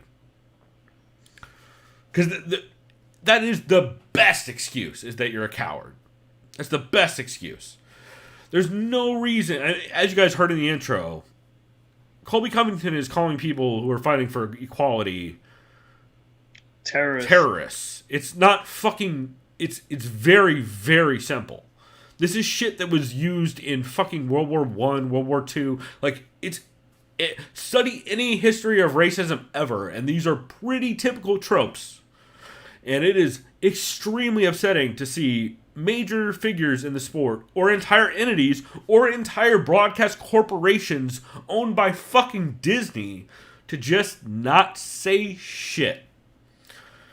So, everyone should be ashamed. The UFC should be ashamed. ESPN should be ashamed. Disney should be ashamed. And I honestly think, whether you agree with any of this shit or not, whether you agree with me, whether you agree with any of the statements Tyron Woodley made, whether you agree with whatever the fuck is going on politically, I think you owe it to yourself to at least hear what they have to say. And I really think you're doing not only yourself a disservice, but the people around you a disservice to not do that. So, that's what I have to say about that shit. But yeah, it's the most important thing you will listen to this week. And there is, if you at all care about the sport, or the people covering the sport, or the people in the sport, I suggest you listen. Yeah, I mean, I agree wholeheartedly with your statements, your sentiment on that. It's unfortunate how the UFC's handling it, how the higher-ups are handling it. It's just all a sad mess. Really. It's so easy to not be. It's so easy. Every other sport's figured it out. Every other fucking corporation has figured it out. Hey, even the NFL, don't align with racists. It's fucking so even simple. Even the NFL, who historically hadn't really, and I'm not gonna say hadn't really cared about. They definitely weren't. But as of interested. recent, they didn't. Yeah. There was a lack of transparency on it. They were basically indifferent. They never really speak their mind. They're like, oh well. Yeah, they just give Colin non-statements. Kaepernick should do this and that, and shut the fuck up. Is basically what they said. And they just give like, shitheads like Skip Bayless a mic on ESPN to talk about it. Yeah, Skip Bayless is like, oh, if you're depressed and you're a pussy, is what that means. Like, oh, great take. Also, somebody put him in the fucking ground already, right? Yeah, no, it's like, I hope you don't have to deal with that. I believe as the what's the leftover crack line at the end of the song we quoted earlier? I believe it's something along the lines of, everybody dies, I just hope you die first. Yeah. Some fucking worst people on the planet. So, yeah. Please, everybody, please. Skip Bayless, I guarantee you about, I'd say 65, I'd say 70. 70% of all professional athletes, and this includes Major League Baseball, NFL, National Hockey League and the NBA, and even mixed martial arts, and especially mixed martial arts and professional boxing, all experience mental health issues, depression, what have you. And even if they don't, shut the fuck up if you haven't. Yeah. If you haven't, you don't have an opinion, bro. If Skip Bayless has never been around that, or has family members that have been around that, or he's never experienced, just shut the fuck up. Right, if you have no perspective, give no perspective. Stay in your lane, and like I said, shut the fuck up. Yeah. Oh, yeah, 100%. So anyway, I cannot recommend enough. First off, I'd like to say the body lock in general. Hold on. Sorry about that. The body lock in general is doing incredible work. Guys like Patrick Auger. Fuck, excuse me. I believe Matt Wells has just recently signed up with them. I believe Van Walker's with them as of recently. Ton of Michael Fidel. Ton of great assets in the sport over there, and I can't recommend them their work highly enough. And Jesus Christ, if you at all care about the sport, there's a link in the description to this, or you can go to thesoundofviolence.com. We always have all of our show notes, have all the links for everything we talk about.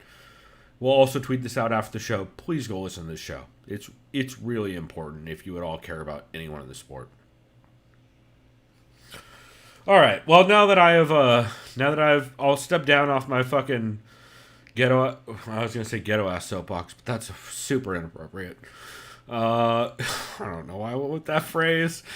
You know what it literally was? I've been playing a lot of Tony Hawk, and I've been playing as Chad Muska a lot.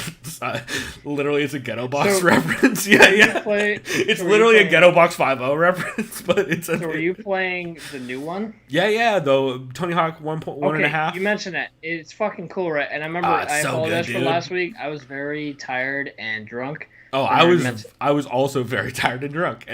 Towards the end of that episode, we were sounding like a shit. Is it worth me buying? Because I have the funds. I would wait till it's on sale. It'll be on sale soon. Because did I tell you I'm planning on getting the PS5? Well, if I can. I know they didn't have pre-orders, but this is the thing. I have certain games that apparently PS5. I think mostly will be backwards compatible, if I recall, which is cool for 5 and 4. That's what I mean. Yeah, not past that. I don't think. Apart from obviously PS Now. My point is, I'm looking to sell. I have the PS4 Pro. I don't know if you want that or interested in that because I know you have a day one, but I will sell it to you at a very good price if you're interested. I'm just throwing it out there. Yeah, but dude, how much more can I just buy a new Xbox for?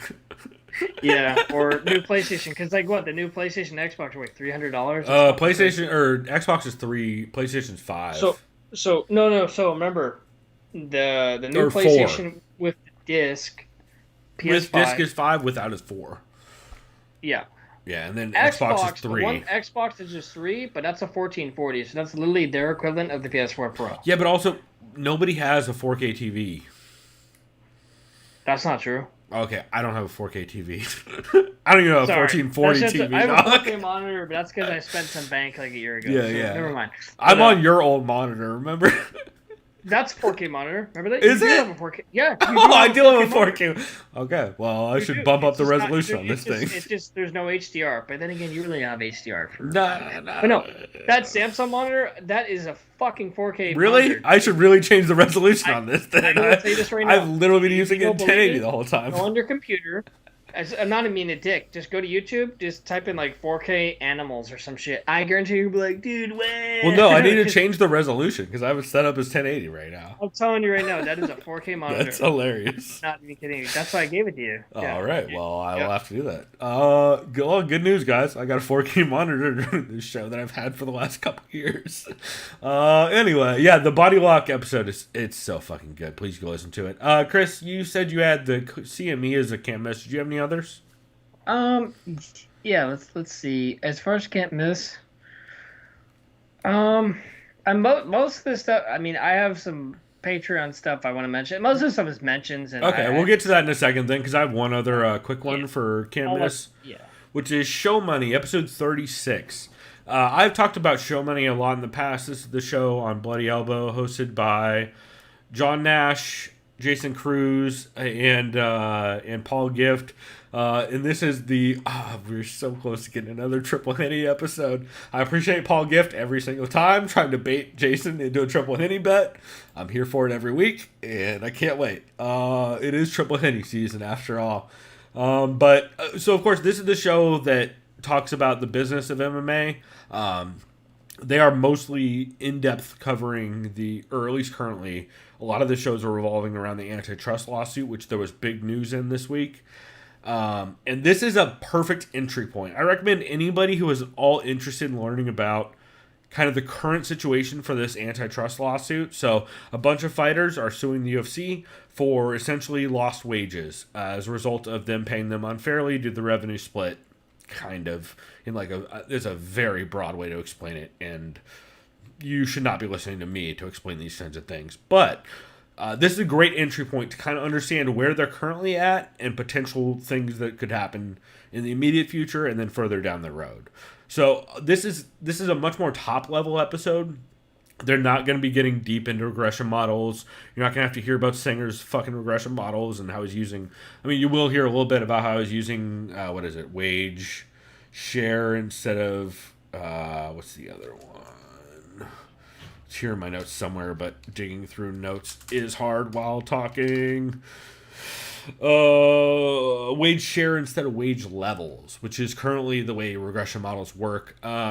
It does get a little deep in the weeds, but this is a perfect entry point on just kind of understanding what they're trying to get, who is involved, and the potential next steps. So obviously, the judge did state in this. So first off, they couldn't even get it. Evidently, the clerk at the county office gave them the wrong Zoom meeting, so they didn't even get into the meeting. There's a great thread, actually, that Paul Gift did on his Twitter about him trying to log into the meeting and getting kicked out and trying to re-log in and getting kicked out. And then about 30, 40 minutes later, you see Josh Gross and a couple other people be like, or no, it wasn't Josh Gross. It was Cyborg and Patrick Auger and a couple other people who the secretary or who the clerk or secretary or whoever did give the right link to. They were like, "Oh yeah, by the way, the meeting just ended. Here's the news." And Paul Gift and everybody was like, "What the fuck? We've been fighting with this fucking Zoom meeting link for the last 20 minutes." But yeah, it's a great entry point, and I'm not going to get too deep in the weeds because if you guys are interested in it, you should definitely go check it out. Because I'm going to do a very poor version of repeating what they actually said. But John has a couple interesting conspiracy theories about this. So essentially, they met. The judge essentially met to ask him, "Hey, is there any new things you need me to know about because of COVID and everything? We haven't met in a while. Is there anything I need to know before I go to decision on this?" Because he's essentially deciding whether or not they're going to grant class certification for this for bouts. So if they grant bout class certification, that means that instead of each fighter individually having to sue the UFC for damages for the whole process, instead of each individual fighter having to sue, he would grant them class status for bouts, specifically for bouts, not for likeness, which I think is the other one. Although I don't know if that's called likeness, but that's the one that I think Nate Quarry is involved in. I hope I'm not fucking up whose name that was. But anyway, the bouts class cert means that essentially any fighter that fought during a certain amount of time period would then be part of this bout class certification, and they could all sue as one big entity, which means a lawyer would cover it, right? Because then they can make a much bigger amount of money rather than each lawyer having to cover each individual. So it essentially means the case could move forward. And the judge said 4 different times during that meeting that he's likely to grant the class certification, which means the next step is going to be, from my understanding, is they're going to go to appeal, obviously, because that's how this shit always works in courts. And so it's a long process. This is not going to be something, I mean, they're already, I think, 5 or 6 years into this process, because this goes all the way back to like forever ago, and it references Strikeforce contracts and shit like that. It's pretty crazy how much information is coming out during this. But if you guys are at all interested in this, I cannot recommend Show Money episode 36 enough. You will learn a ton, not only about what fighters actually make on paper.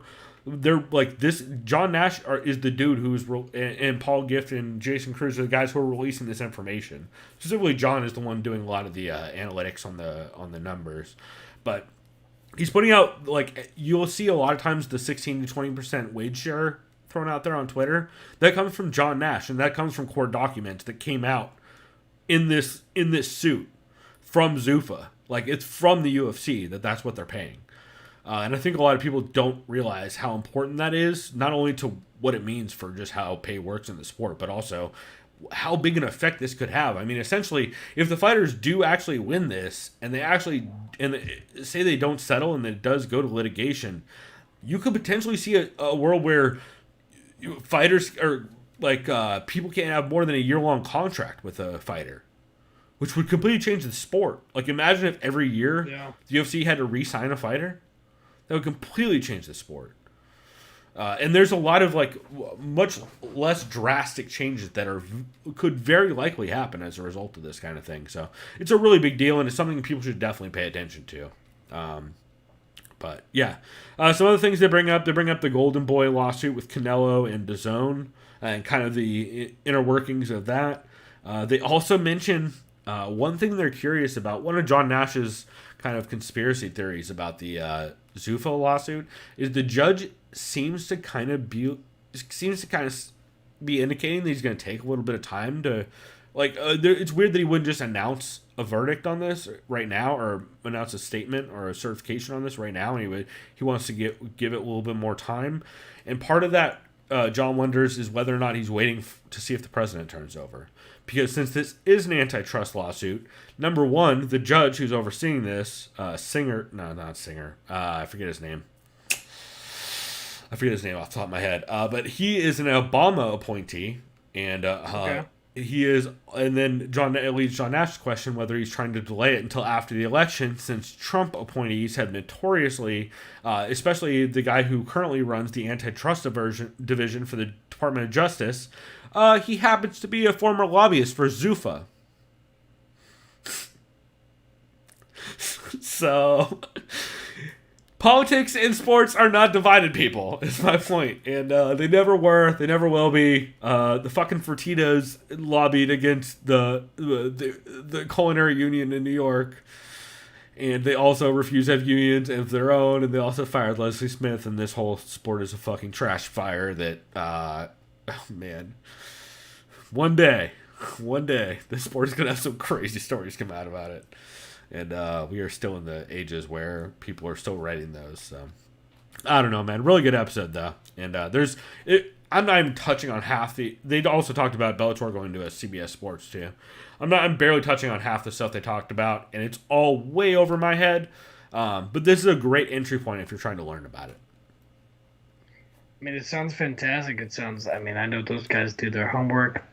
I mean, yeah, they research. They do more than their homework. They do everybody. It's over my head too, honestly. Unless it's part of. I mean, to be fair, some sort of investigative path where I have to look into it as well. Sure, I could do. Not that I'm gonna do that because I don't have. I'm not setting up interested in doing that. I just I'd rather listen.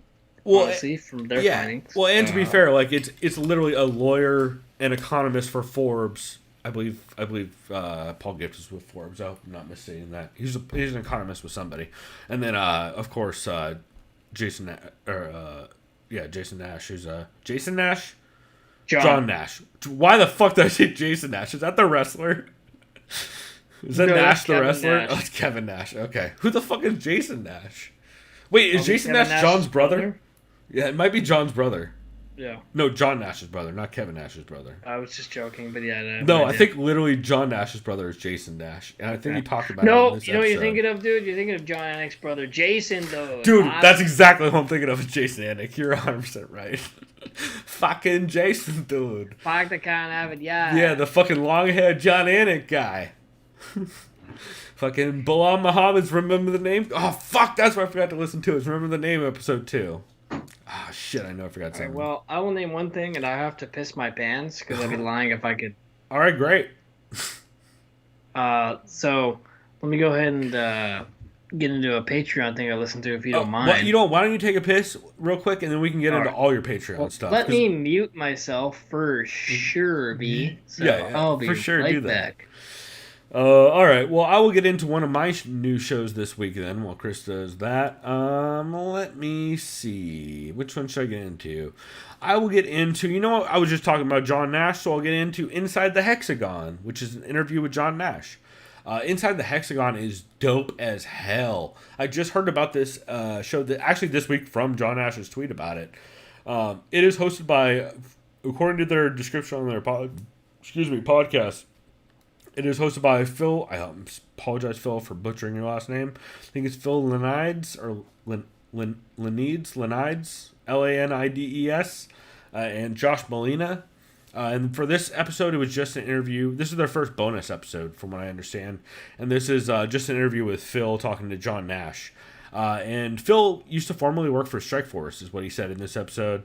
And it's really interesting. They talk a lot about Frank Shamrock kind of forcing Elite XC to sign a deal with Strikeforce in order to do the co-promotion with Showtime, and how Frank was kind of the big determining factor in that, because essentially him being one of the big names outside of the UFC at the time, everybody was trying to sign him up, and since he already had a deal with Strikeforce, I believe it was. I hope I'm not mixing up Strikeforce and Elite XC in this story, but I believe he already had a deal with Strikeforce, and since Elite XC wanted to sign him, they had to co-promote in order to get it on Showtime, who had a deal with Elite XC.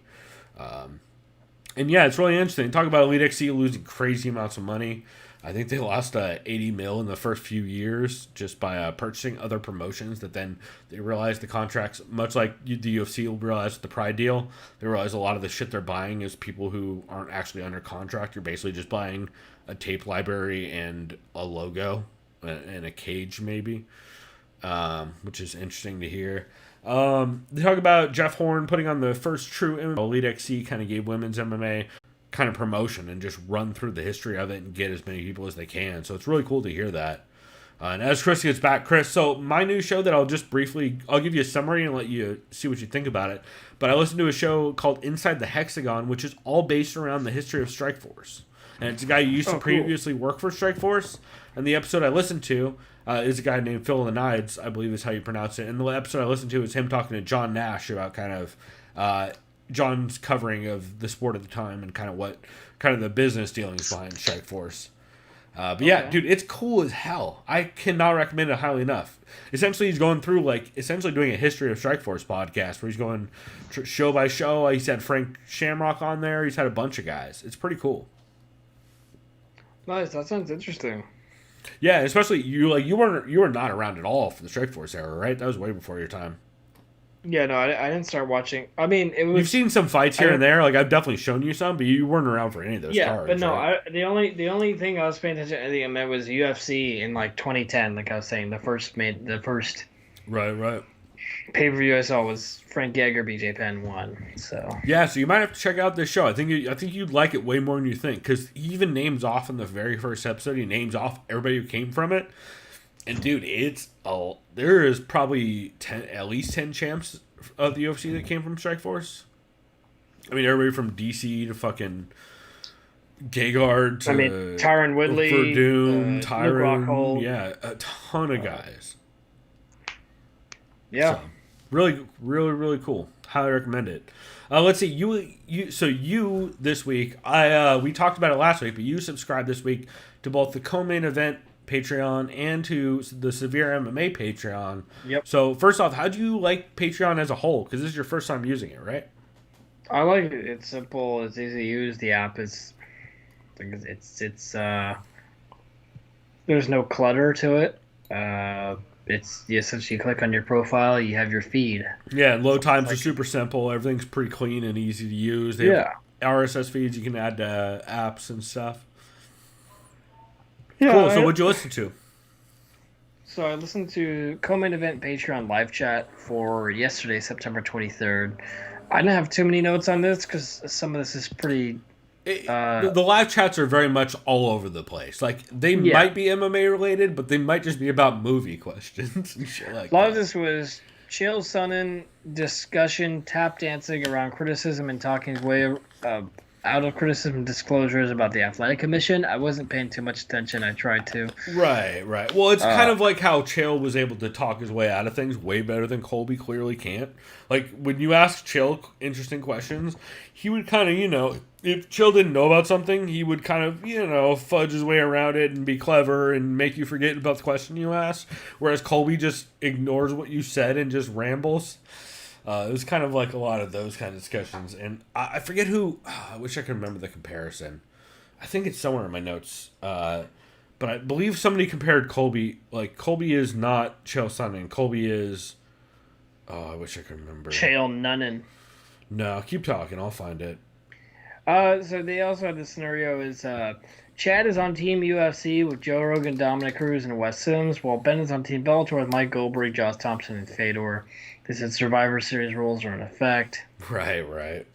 They said, what did we say about Dana not wanting to censor fighters? Imagine if Colby was not a MAGA moron. I said that, not them. Right. Also, it was Heavy Hands this week that compared... They said... Colby is not Chael. Colby is Josh Koscheck, which is the most accurate comparison. I can see Josh Koscheck being a MAGA moron. Oh well, and also just being like a dumb heel who can't act, who thinks he's super clever, but always says the dumbest shit. Like it's very Tito adjacent, all of it. Bro, just go look at that one Season of Tough when it's him against GSP, and he's like, remember he like tried choking one of GSP's coaches. Like, dude, what are you doing? Kochick was the worst. Guy seems like a massive tool. Yeah, he's one By of the the least way, likable shouts people out to in that the sport. Tyron Woodley knockout where Woodley just, I mean, it's so satisfying. Yeah. Then they said, think about when the UFC will have Dana White consciously answer questions. Is that a thing? What about that sexting extortion lawsuit? Yep. There's some interesting stuff around Then they that. go, how about this for a welterweight matchup? Stephen Thompson versus Leon Edwards. But who would watch that? I get what they're getting at. I mean, I would love it, and I know Sean Sheen would love it because it's Stephen Thompson. But then again, like, yeah, no, you're not gonna. It's gonna be hard to sell a title fight off of that for anybody. Because if Leon Edwards wins, it's not gonna be pretty, and if Stephen Thompson wins, how you gonna give him anywhere near a title again? Yeah. That's what I have for that one. Cool. Which other Patreon stuff do you listen to this week? So I don't know if this is part of the premium content, but for Severe MMA, I had two of them. One of them is Sean rewatched Costa versus Hall. Yep, which that's a premium. I was there at that fight. Oh, yeah. Basically, from what I recall, it was Costa just constantly pushing forward. He was getting jabbed to death by Hall, eating the jabs, and basically just throwing wild hooks in the pocket, taking punishment, but also dealing so much punishment where Hall just crumpled. And it just basically, he kind of attributed to, well, if that's his game plan this weekend, it's going to be more of a testament of can Adesanya get the fuck out of the way. Well, and just stay off he answer? cage, Can he glide and strike on the outside? Because Adesanya's not going to want to jab that down the middle because that's going to not be good for him. Yeah. That's it for that first part. The second part is he had a Cage Warriors 114 review. I don't have too many notes on this. I was more just listening. Oh, that's right. So this was the recap. So he did a couple episodes this week. Sean had the awesome the trilogy preview which he did with Brad Wharton, who's the commentator for Cage Warriors, where they previewed all three cards, and then he's been doing recaps for the cards as well. So this was for the Thursday night card, I believe, that you were talking about for 114, right? Yes. He discusses John Mitchell is the top prospect in Ireland right now. They kept trying to pronounce this one guy's name, but I heard it as Adam, and I'm a singer. I don't know what's going on there. Here, keep talking. I'll pull it up. They said as far as Bellator promoting European fighters, they think it's to the point where it's so far apart from the American Bellator fighters, and so many people are on the roster that they should just have a Bellator Europe series or Europe promotion. They said at this point there also should just be a European title. Don't know how that would work. Well, I mean, because the European Series fighters, it's kind of Contender Series-esque. They're not really Bellator roster fighters. So I would argue you'd kind of treat it like... It was mainly in efforts to promote Fabian Edwards, who's fighting. Also, I just dropped you that name. Go ahead. Adam. Oh, let me see. So they kept pronouncing it as Adam, and I'm a singer. Let me see. Amara Singer? Adam Amara Singer. That's how I'd say that. Yeah, so it's probably Amara Singer, something like that. Oh, wait, yeah, Amara Singer. I'm ignorant, but that almost looks like Indian, as in Hindu or Hindi, or I don't. I mean, it's Swedish, or maybe like Sri Lanka. I don't know his origin. Let me see if there's a place of birth. NA. So I can't help you. But he's in Windsor, England. Did I say Sweden? Did I say the English flag was the Swedish flag right now? That's not a good look. Yeah, that doesn't sound right. Well, I remember how I told you about European history earlier in the podcast. So clearly you were asleep. Yeah. I'm gonna tell you this. I took zero geography classes. So anyway. Like Chris, let's look up the Russian Caucasus. Hey, I've said many times I don't know what state is to the east of us that often. I know which one's to the west of us, but that's just because it's Hawaii. Because there's a fucking ocean there. I'm pretty sure it's Arizona to the east of us, but I'm not positive. It might be Nevada or something. Wow. Okay, so remember how I ignorantly said it's either Indian or Sri Lankan? Yeah, it's neither. It's mostly Sri Lankan. Hey, nailed it. There we go. Okay. So this guy well, at least his family or heritage is from Sri Lanka or India. So Nice. good on Adam R. Singer, not Adam my singer, as they say, Right. which is still kind of funny. I get it. Yeah, So, but you yeah. dug the severe stuff though. I like it a lot. Yeah, and they put out funny, a it's ton of informative. They put out a ton of content, right? Like I'm sure you didn't even get to a third of it.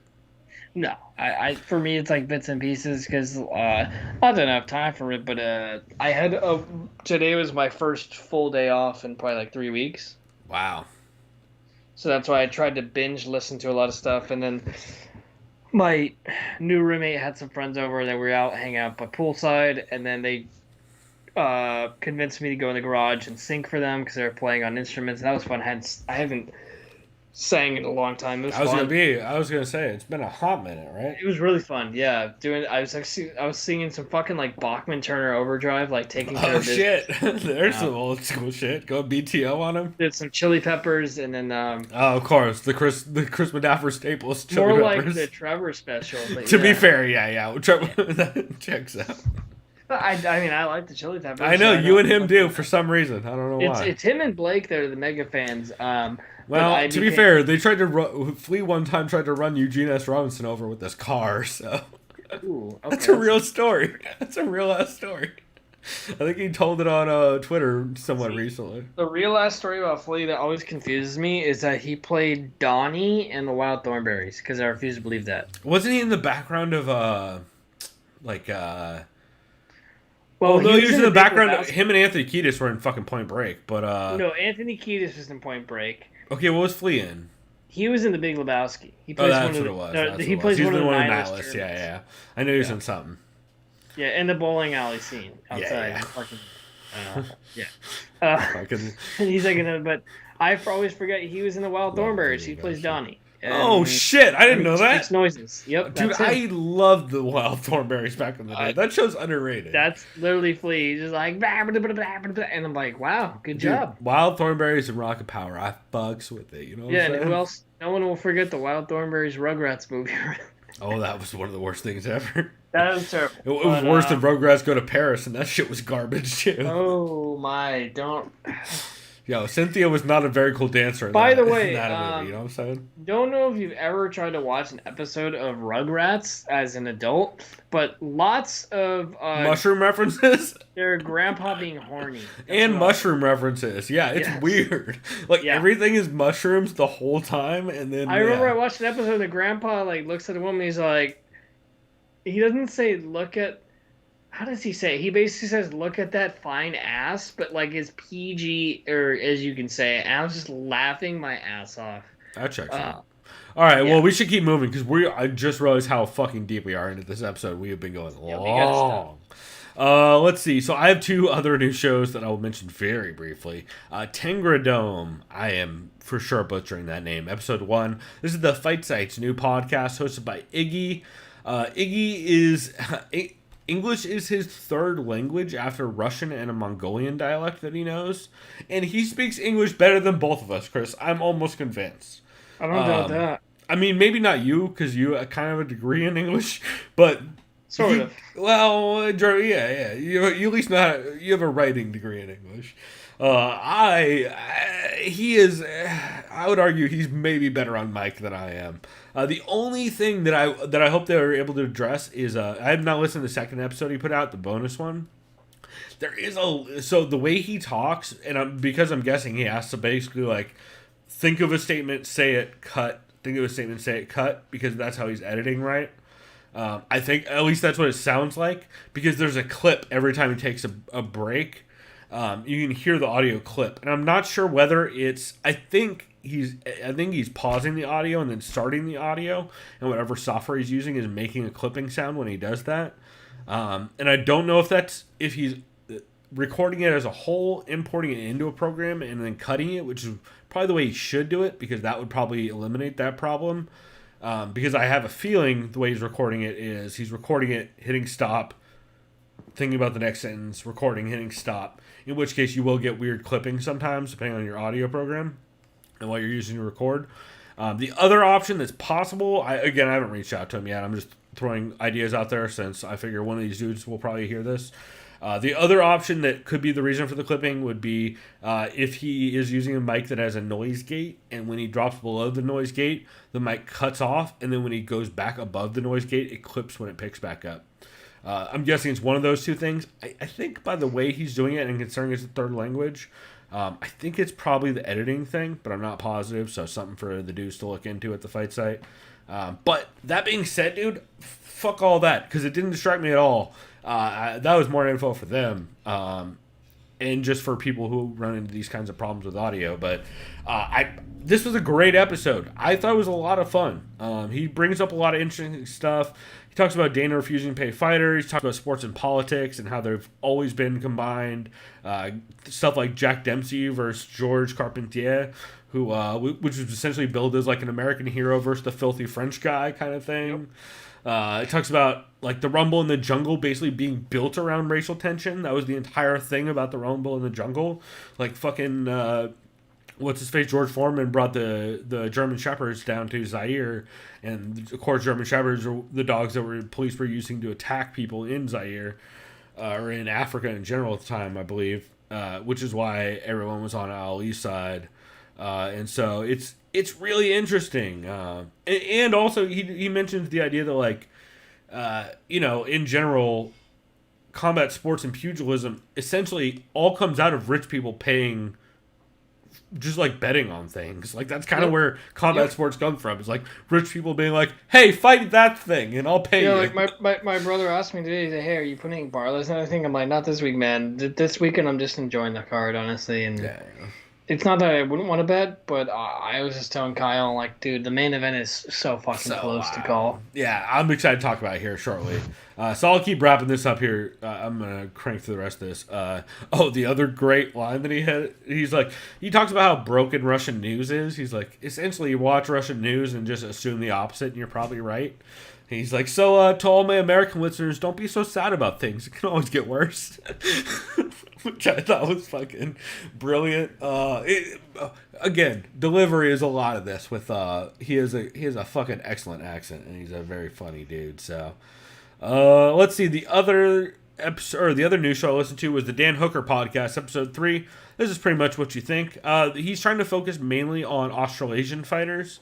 So he talks a lot about 253 and how it's one of the biggest Australasian events ever. He mentions Jess's dominant win, because of course, Australasian. She got the TKO 2 times in the same fight, which was one of the most egregious things ever, which we talked about. He also talks about how weird Price versus Cerrone was, and he's kind of suspicious about Tyron's rib injury. And then he previews the card for 253. He talks about Shane Young's fight against Volkanovski way back in the day. Talks about... Did you see Shane Young's haka that had Dana all confused? Dude, fucking Dana's an idiot. It's shocking white people are like, ooh, every time anybody does anything they don't recognize. Dude, like, what? Okay, whatever. I'm not going to just shit on Dana for being a white dude who's out of touch, but also Dana's a white dude who's out of touch. Let's see. Talk about Shane getting a southpaw for his last minute fight, which is kind of I didn't think about the fact the dude's southpaw, but also there's a lot of southpaws at that gym at CKB, so I'm not that worried about it. They talk about Riddle versus Alex Silva. He talks about Jake versus Diego Sanchez. He does mention also that Jake has been training out of Melbourne, which has been Melbourne, which has been. Are you talking about Jake Matthews? Yeah, Jake. Yeah. He's been training out of Melbourne, which is they have been on pretty heavy lockdown. So one thing to keep an eye on cardio if you guys are trying to put a play down on Jake Matthews is third round might be interesting on that fight. Because they were on lockdown against you the day those 2 stupid fucking like 19 or 20-year-old tourists that like went to Australia and they're like, oh my god, let's go to Australia, and then they had COVID and infected someone, and like then they're like, okay, well we're gonna be smart as government and shut everything the fuck down like right now instead of just like telling everyone about it. Let's see. Other than that, he says he refers to him as Footy Alex Volkanovski can outdrink me for sure, and he talks about who could win open weight contests in at City Kickboxing for BJJ, boxing, kickboxing, and wrestling if it all fought. That's always a fun question. Yeah, for sure. Do you have any honorable mentions you wanted to throw out before we get out of here for this next segment? Real quick, because I know I have a new podcast called Flatlined MMA. Oh, that's right. You have a new one. I forgot. So episode 48, really good. Ooh, Flatlined. They recapped quickly last week. They said they both had Derek Holland winning. They said it was only a matter of time until Mackenzie Dern got the submission, especially when Random Marcos is inviting that. They talk about Johnny Walker got a win in which he could have lost, basically snatching victory from the jaws of defeat. They said, unfortunately for us, it looks like he hasn't really evolved his game much. They think Hamzat is the real deal. They said, please don't rush him into a top guy. They want him to fight Maya. We'll see how that goes. Yeah. They liked Price versus Cowboy, but they said Cowboy should have gotten a nod, but he also needs to retire at the same time. They think Tyron Woodley was there just as a participation route. They says there was no desire or hunger to win. Colby did exactly what he said he was going to do. For this weekend, they like Dominic Reyes and they like Paulo Costa. Other than that, the only other thing, as I will quickly mention, Believe You Me, because Michael Bisping says, wait, which one? Fuck 259. That's the one with Jay Okerson or without Jay? Yep, with Big Jay Okerson. Yeah, Big Jay is funny in that. Michael Bisping says, fuck Amazon because they're making an e-bike half the price of Peloton. I am not a Peloton shill, says Mike. And then the last But also, Bisping also then goes on to read Amazon orders that he's made for like the next 30 minutes. It was pretty funny. MMA on the rocks. They said, we don't like to talk politics. However, that being said, if you don't like fighters speaking their mind outside of fighting, don't watch. Bill says, however, as much as I love Tyron Woodley, I cannot support him as a rapper. And then Jeff says, hey, can I remind you that Tyron's a rapper of a generation? To be fair, Brian Kelleher is the best rapper in the UFC. I'd like to go ahead and put that on record again, and I'd like to. I would argue he's probably not, but I haven't heard anybody else rap better. As shitty as a person Colby is, you can't deny his dominance. As essentially he's the number 2 welterweight in the world. If he wasn't one of the worst people on the planet to listen to, and just in general, he would be. Imagine if he was likable, dude. He's literally my favorite style of fighter. I love those pressure forward, heavy volume wrestle boxers. That's my shit. Like, that's literally my shit. And Colby the Delicious Cheese Covington. Magatard Colby, who's just quiet and respectable. God. Well, dude, Colby, do you remember that? Yeah, he was called Colby the Delicious Cheese Covington thanks to the MMA, the Hammer MMA podcast. And I was a big Colby fan back then. And then he fucking ran his mouth, and I am the one guy. Remember how they always say, oh, well, Colby stopped doing that because nobody cared. I was the only one who cared, and I can't care anymore. It sucks. His fighting style is dope. He's terrible. Ugh. Anyway. I guess it's probably also why I'm so angry about all this. Also this.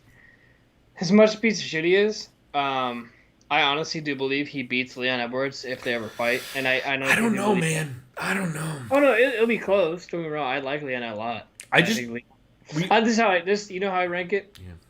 I think Usman's number 1.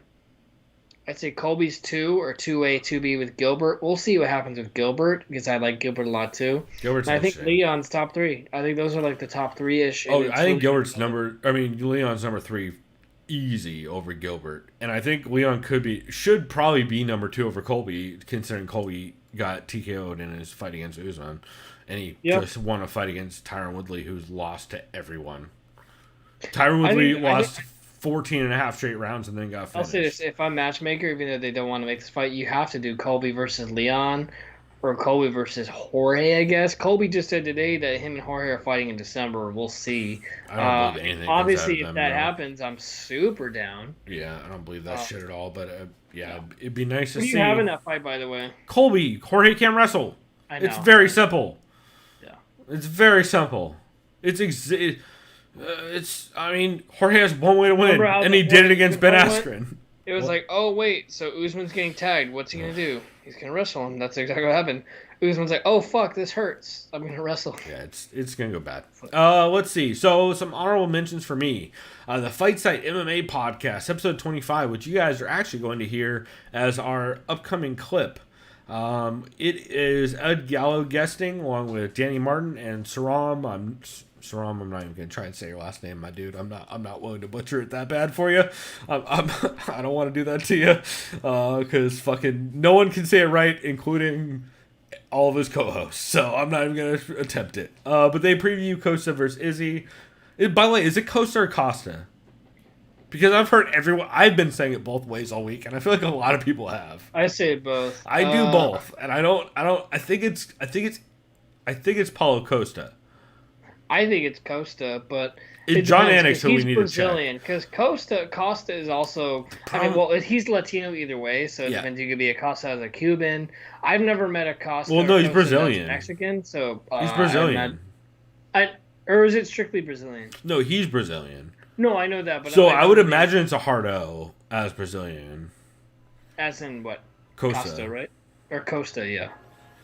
Because I think it's Costa. Yeah, I'm trying to think of a Brazilian name with an O as like an early letter, and I can't off the top of my head. Yeah, I think it's Costa. Anyway, we'll listen for Anik this week because he adjusts it every week depending on what the people say. By the way, don't miss all the dope adroit references in this episode. It's fucking beautiful. We just call him Borrachina, but that's too long. Yeah. No, but so you guys will hear the clip, but very, very good breakdown. A lot of fun. I love Ed Gallo's. First off, I love Ed Gallo's dog. We can start with that. But Ed Gallo's dog is the dopest. Half of the things we like on Twitter is just Ed Gallo's dog. But the other shit is I love Ed Gallo's super dry delivery, and especially compared with Saram and Danny's dry delivery. It really just fucking... Oh, man, the fight site has some of the snarkiest, driest delivery in the game, and I'm here for it every goddamn time. Which makes sense, since Kyle McLaughlin is the ringleader of the vaping scooter gang over there. Let's see. So, the other thing I wanted to mention on that, I feel like there was something else that was super important. I don't know. You guys will hear the other thing, actually, I was going to mention on the break here. Extra rounds for September 21st, 2020 was really good. TJ Santos had Ray Longo, Dean Thomas both on, and Dean's in Abu Dhabi. They talk about Tyron's rough performance, Colby's win, and having to have security around him all the time. They have an interview with Michelle Watterson, as well as an interview with Johnny the Greek, which is... and Dean Toole, who is the guy who runs Icon, or I believe the matchmaker for Icon Fighting Federation, which TJ's calling. Which, by the way, the guy for Icon said they're going to be doing shows in San Diego. Oh, nice. So yeah, I bet we could even get accredited for that shit if we wanted to, if you wanted to apply for media credentials. That's not a bad idea. Since you know how to do that shit, and you got the degree for it, so do it, motherfucker. I used to have credentials, and I'm okay. No, I mean you could apply for credentials. You know how the process works. No, I know. That's what I'm saying. Yeah. I know. I used to literally be credentialed years ago. Yeah. You should do it. It'd be fun. Yeah, I think it would be fun. Speaking of which, Heavy Hands. Wait, did I mention Heavy Hands yet? Heavy Hands episode 335 was really good. Oh yeah, I listened to that too. I didn't mention. God damn it. Yeah, it's the horniest main event of all time, Chris. Yep. It's a really good episode. Homoeroticism. This honestly probably should have been a catch for me. It's a really fucking good episode. A lot of conversations again around does the bodywork slow down Izzy, or does Costa fade if he can't find success. And then they also talk about the hilarious exchange at the end of round one between Jan Blachowicz and Luke Rockhold, which, Chris, I don't know if you've seen that GIF, but it's one of the best. If you haven't, go look at Evil Greg Jackson on Twitter, or I believe Connor Ebush. I think they both have it on their Twitter. You'll have to scroll for a little bit, but it came out. Follow me away. Let me look that up. Yeah, it came out this week. I believe Boxing Bush, BUSCH, or Evil Greg Jackson would be the two on Twitter, and it's a very funny exchange they had where Luke Rockhold does a flippy flap 180 before getting the sloppiest head kick eaten to the head ever. Also, the Heavy Hands Patreon bonus episode for Colby Kosh Checkington was very good. MMA Vivisection for UFC 253 was fucking awesome. I really liked Zane and Connor on that. Protect Your Neck, episode 220. Dan Tom had a great episode this week. Also, his breakdown on Live Movement MMA was dope. And big shout out to him. He said some nice things on his last episode as well, so I wanted to give him a shout out. Because man, I love that guy. He's one of my favorites. And also, there's rumors, Chris, that Dan Tom might be trying to secretly coerce Zane into making a bet that'll make him have to watch the movie Irreversible down the line. So I'm a fan of that. Okay. Come on now, MMA podcast episode 143, Trent Ryan-Smith show talks about the difference in the way Dana speaks about why Tyron and Cerrone should think about retiring. He talks about Dana calling Sarah Alper a poor little girl in the press conference. Jesus. Yeah, that was the woman who fought Jessica Rose Clark. I remember that. Just remember her saying that. Yeah, he called her a poor little girl. Wow. Like, bro, what the fuck year is Way it? to support your. Well, what year is it, bro? Like, what are you doing? It's a really interesting episode. It's talking a lot about Dana's terrible things. Dudes like Cerrone endorsing Trump and saying COVID will wash out after the election. It's a wild episode. Severe MMA episode 280 was really solid. They talk a lot about kind of things that are going on, the debacle and the Alpar Rose fight. They previewed 253. It was really solid. Severe MMA also, I mentioned the trilogy preview with Brad Wharton. That was fucking awesome. Unleashed, episode 54, which is the podcast with Jay Petrie and Ant Walker and I can't remember the other dudes on the panel from Sherdog. But it was a good episode. A lot to talk about, kind of just how everyone's discussed it with UFC and how it's a problem.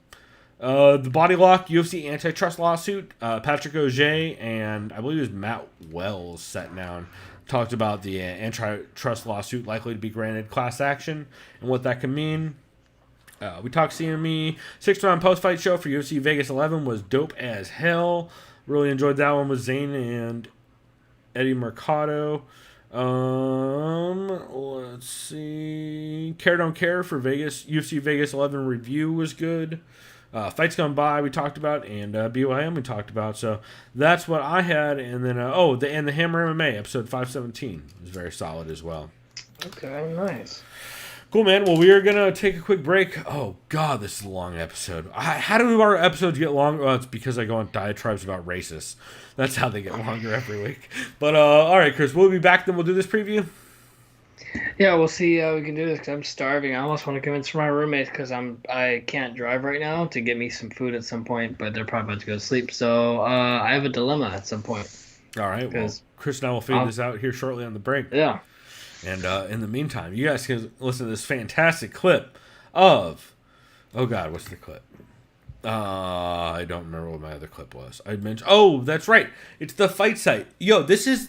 If you guys... I talk a lot about how I love the fight site's breakdowns and how technically I talk about fights. This is maybe one of the best examples of it. Chris, I would argue you should listen to this at some point, although maybe not right this second while you're... don't worry, I'll repeat it a couple times because we're going to be on break for a little bit, so you'll have a chance to hear it. But this will be this clip of the Fight Sites MMA podcast, episode 25, talking about... the ways the way that Kosa's game works in pressuring and the ways for Izzy to avoid it. So listen to this clip and we'll be back to break down this card because honestly I'm pretty hyped about 253. So we'll be right back.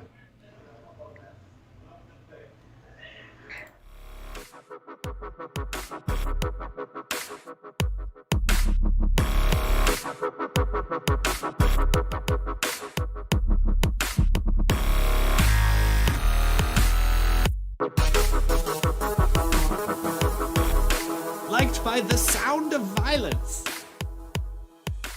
Both Adesanya and Costa are kind of tactile fighters in different ways. I think Costa uses the cage as like a proximity mark for his own demolition zone.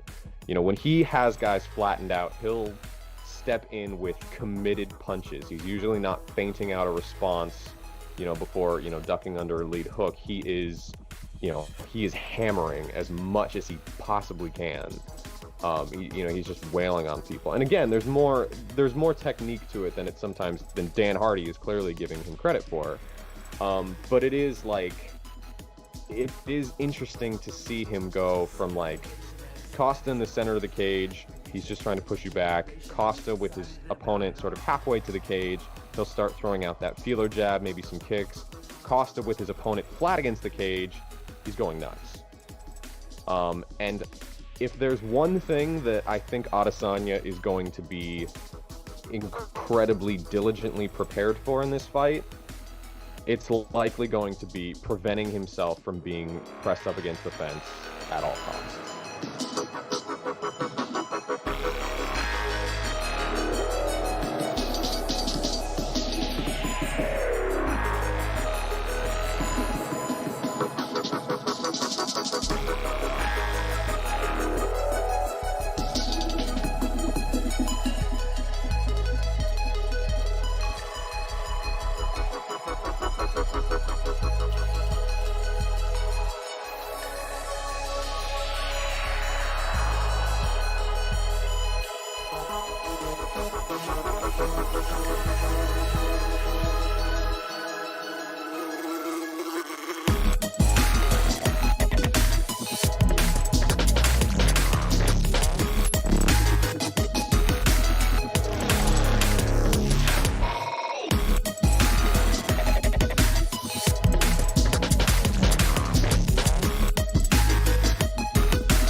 They say, are you telling me that I'm not my own man? I'll have you know that in 17 years with this paper, I always say what I like.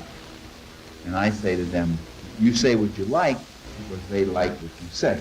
And you have no sensation of a restraint on your freedom. I mean, you don't know you're wearing a leash if you sit by the peg all day.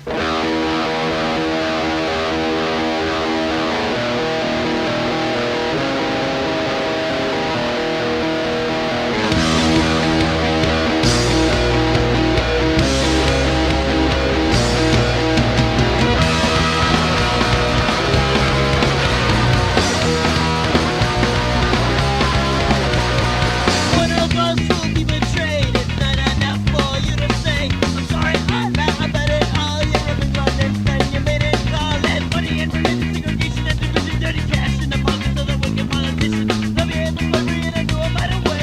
And then when you're caught with the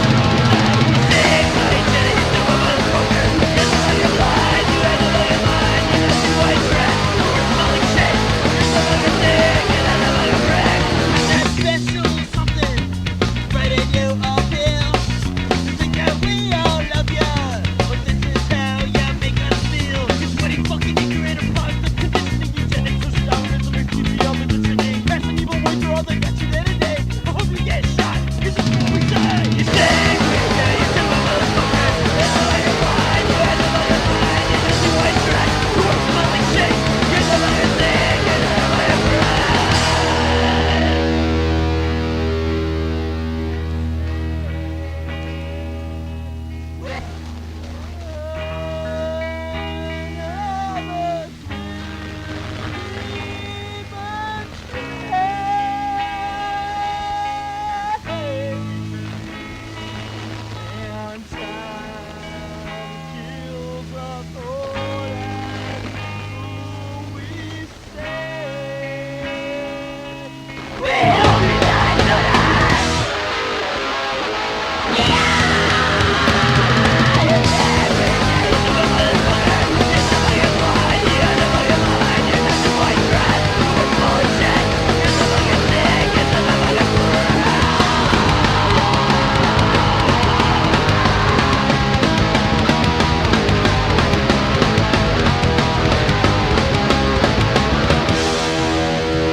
When there's no more room in hell, the dead will walk here.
To minimize our struggle, to minimize the struggle of our fathers, of our grandfathers, of those before that,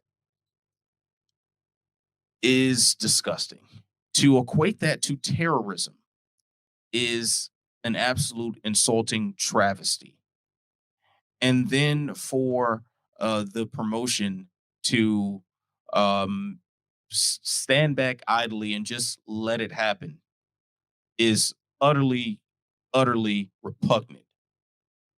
There's no excuse to allow what is really hate speech. Like, that is hate speech, to imply that people who are and not even imply, to just outright say, people who simply want to live and not be shot down or discriminated against or attacked or treated any differently because their skin color are terrorists. You got to have quite a warped sense of thought there.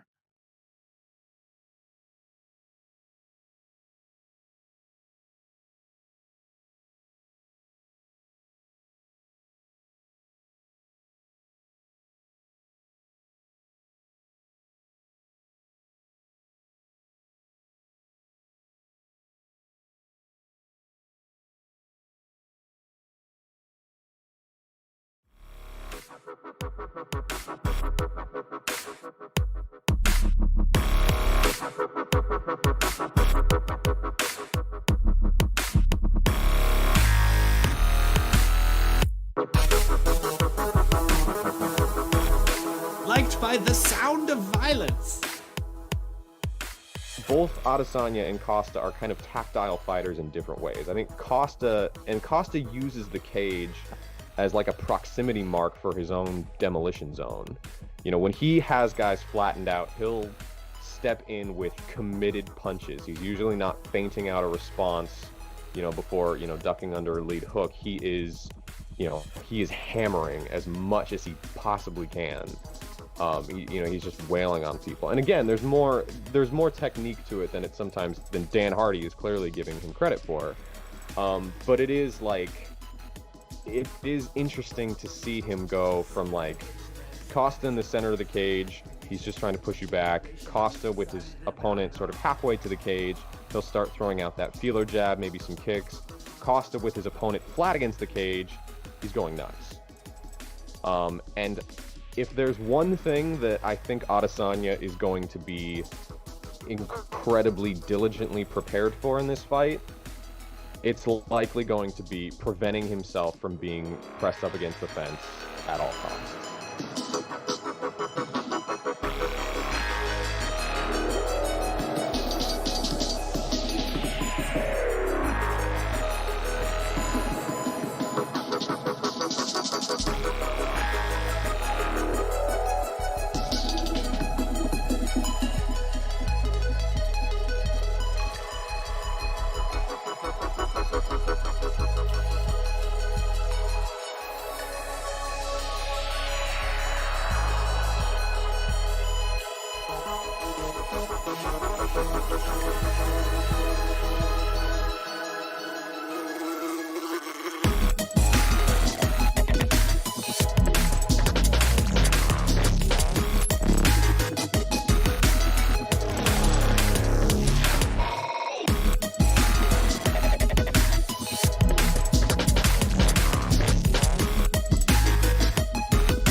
They say, are you telling me that I'm not my own man? I'll have you know that in 17 years with this paper, I always say what I like. And I say to them, you say what you like because they like what you say. And you have no sensation of a restraint on your freedom. I mean, you don't know you're wearing a leash if you sit by the peg all day.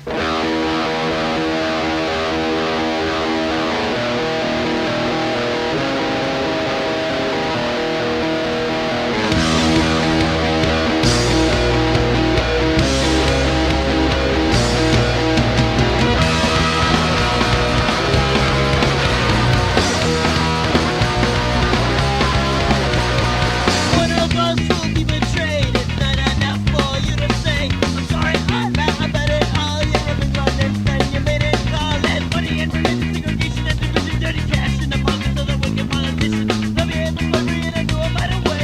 And then when you're caught with the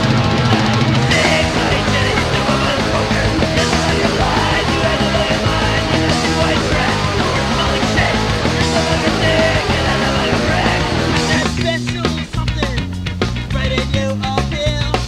You think that we all love ya, but this is how ya make us feel. It's sweaty, fucking ignorant, and positive conditioning, eugenics, socialism, and TBL conditioning. Fast and evil boys are all that got you there today. I hope you get shot, 'cause it's what we say. You say, we say, you say, motherfucker. That's all you're fine, you had the fucking fine. You just do white trash, you work smelling shit. You're the fucking thing, you're the fucking pride.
When there's no more room in hell, the dead will walk here.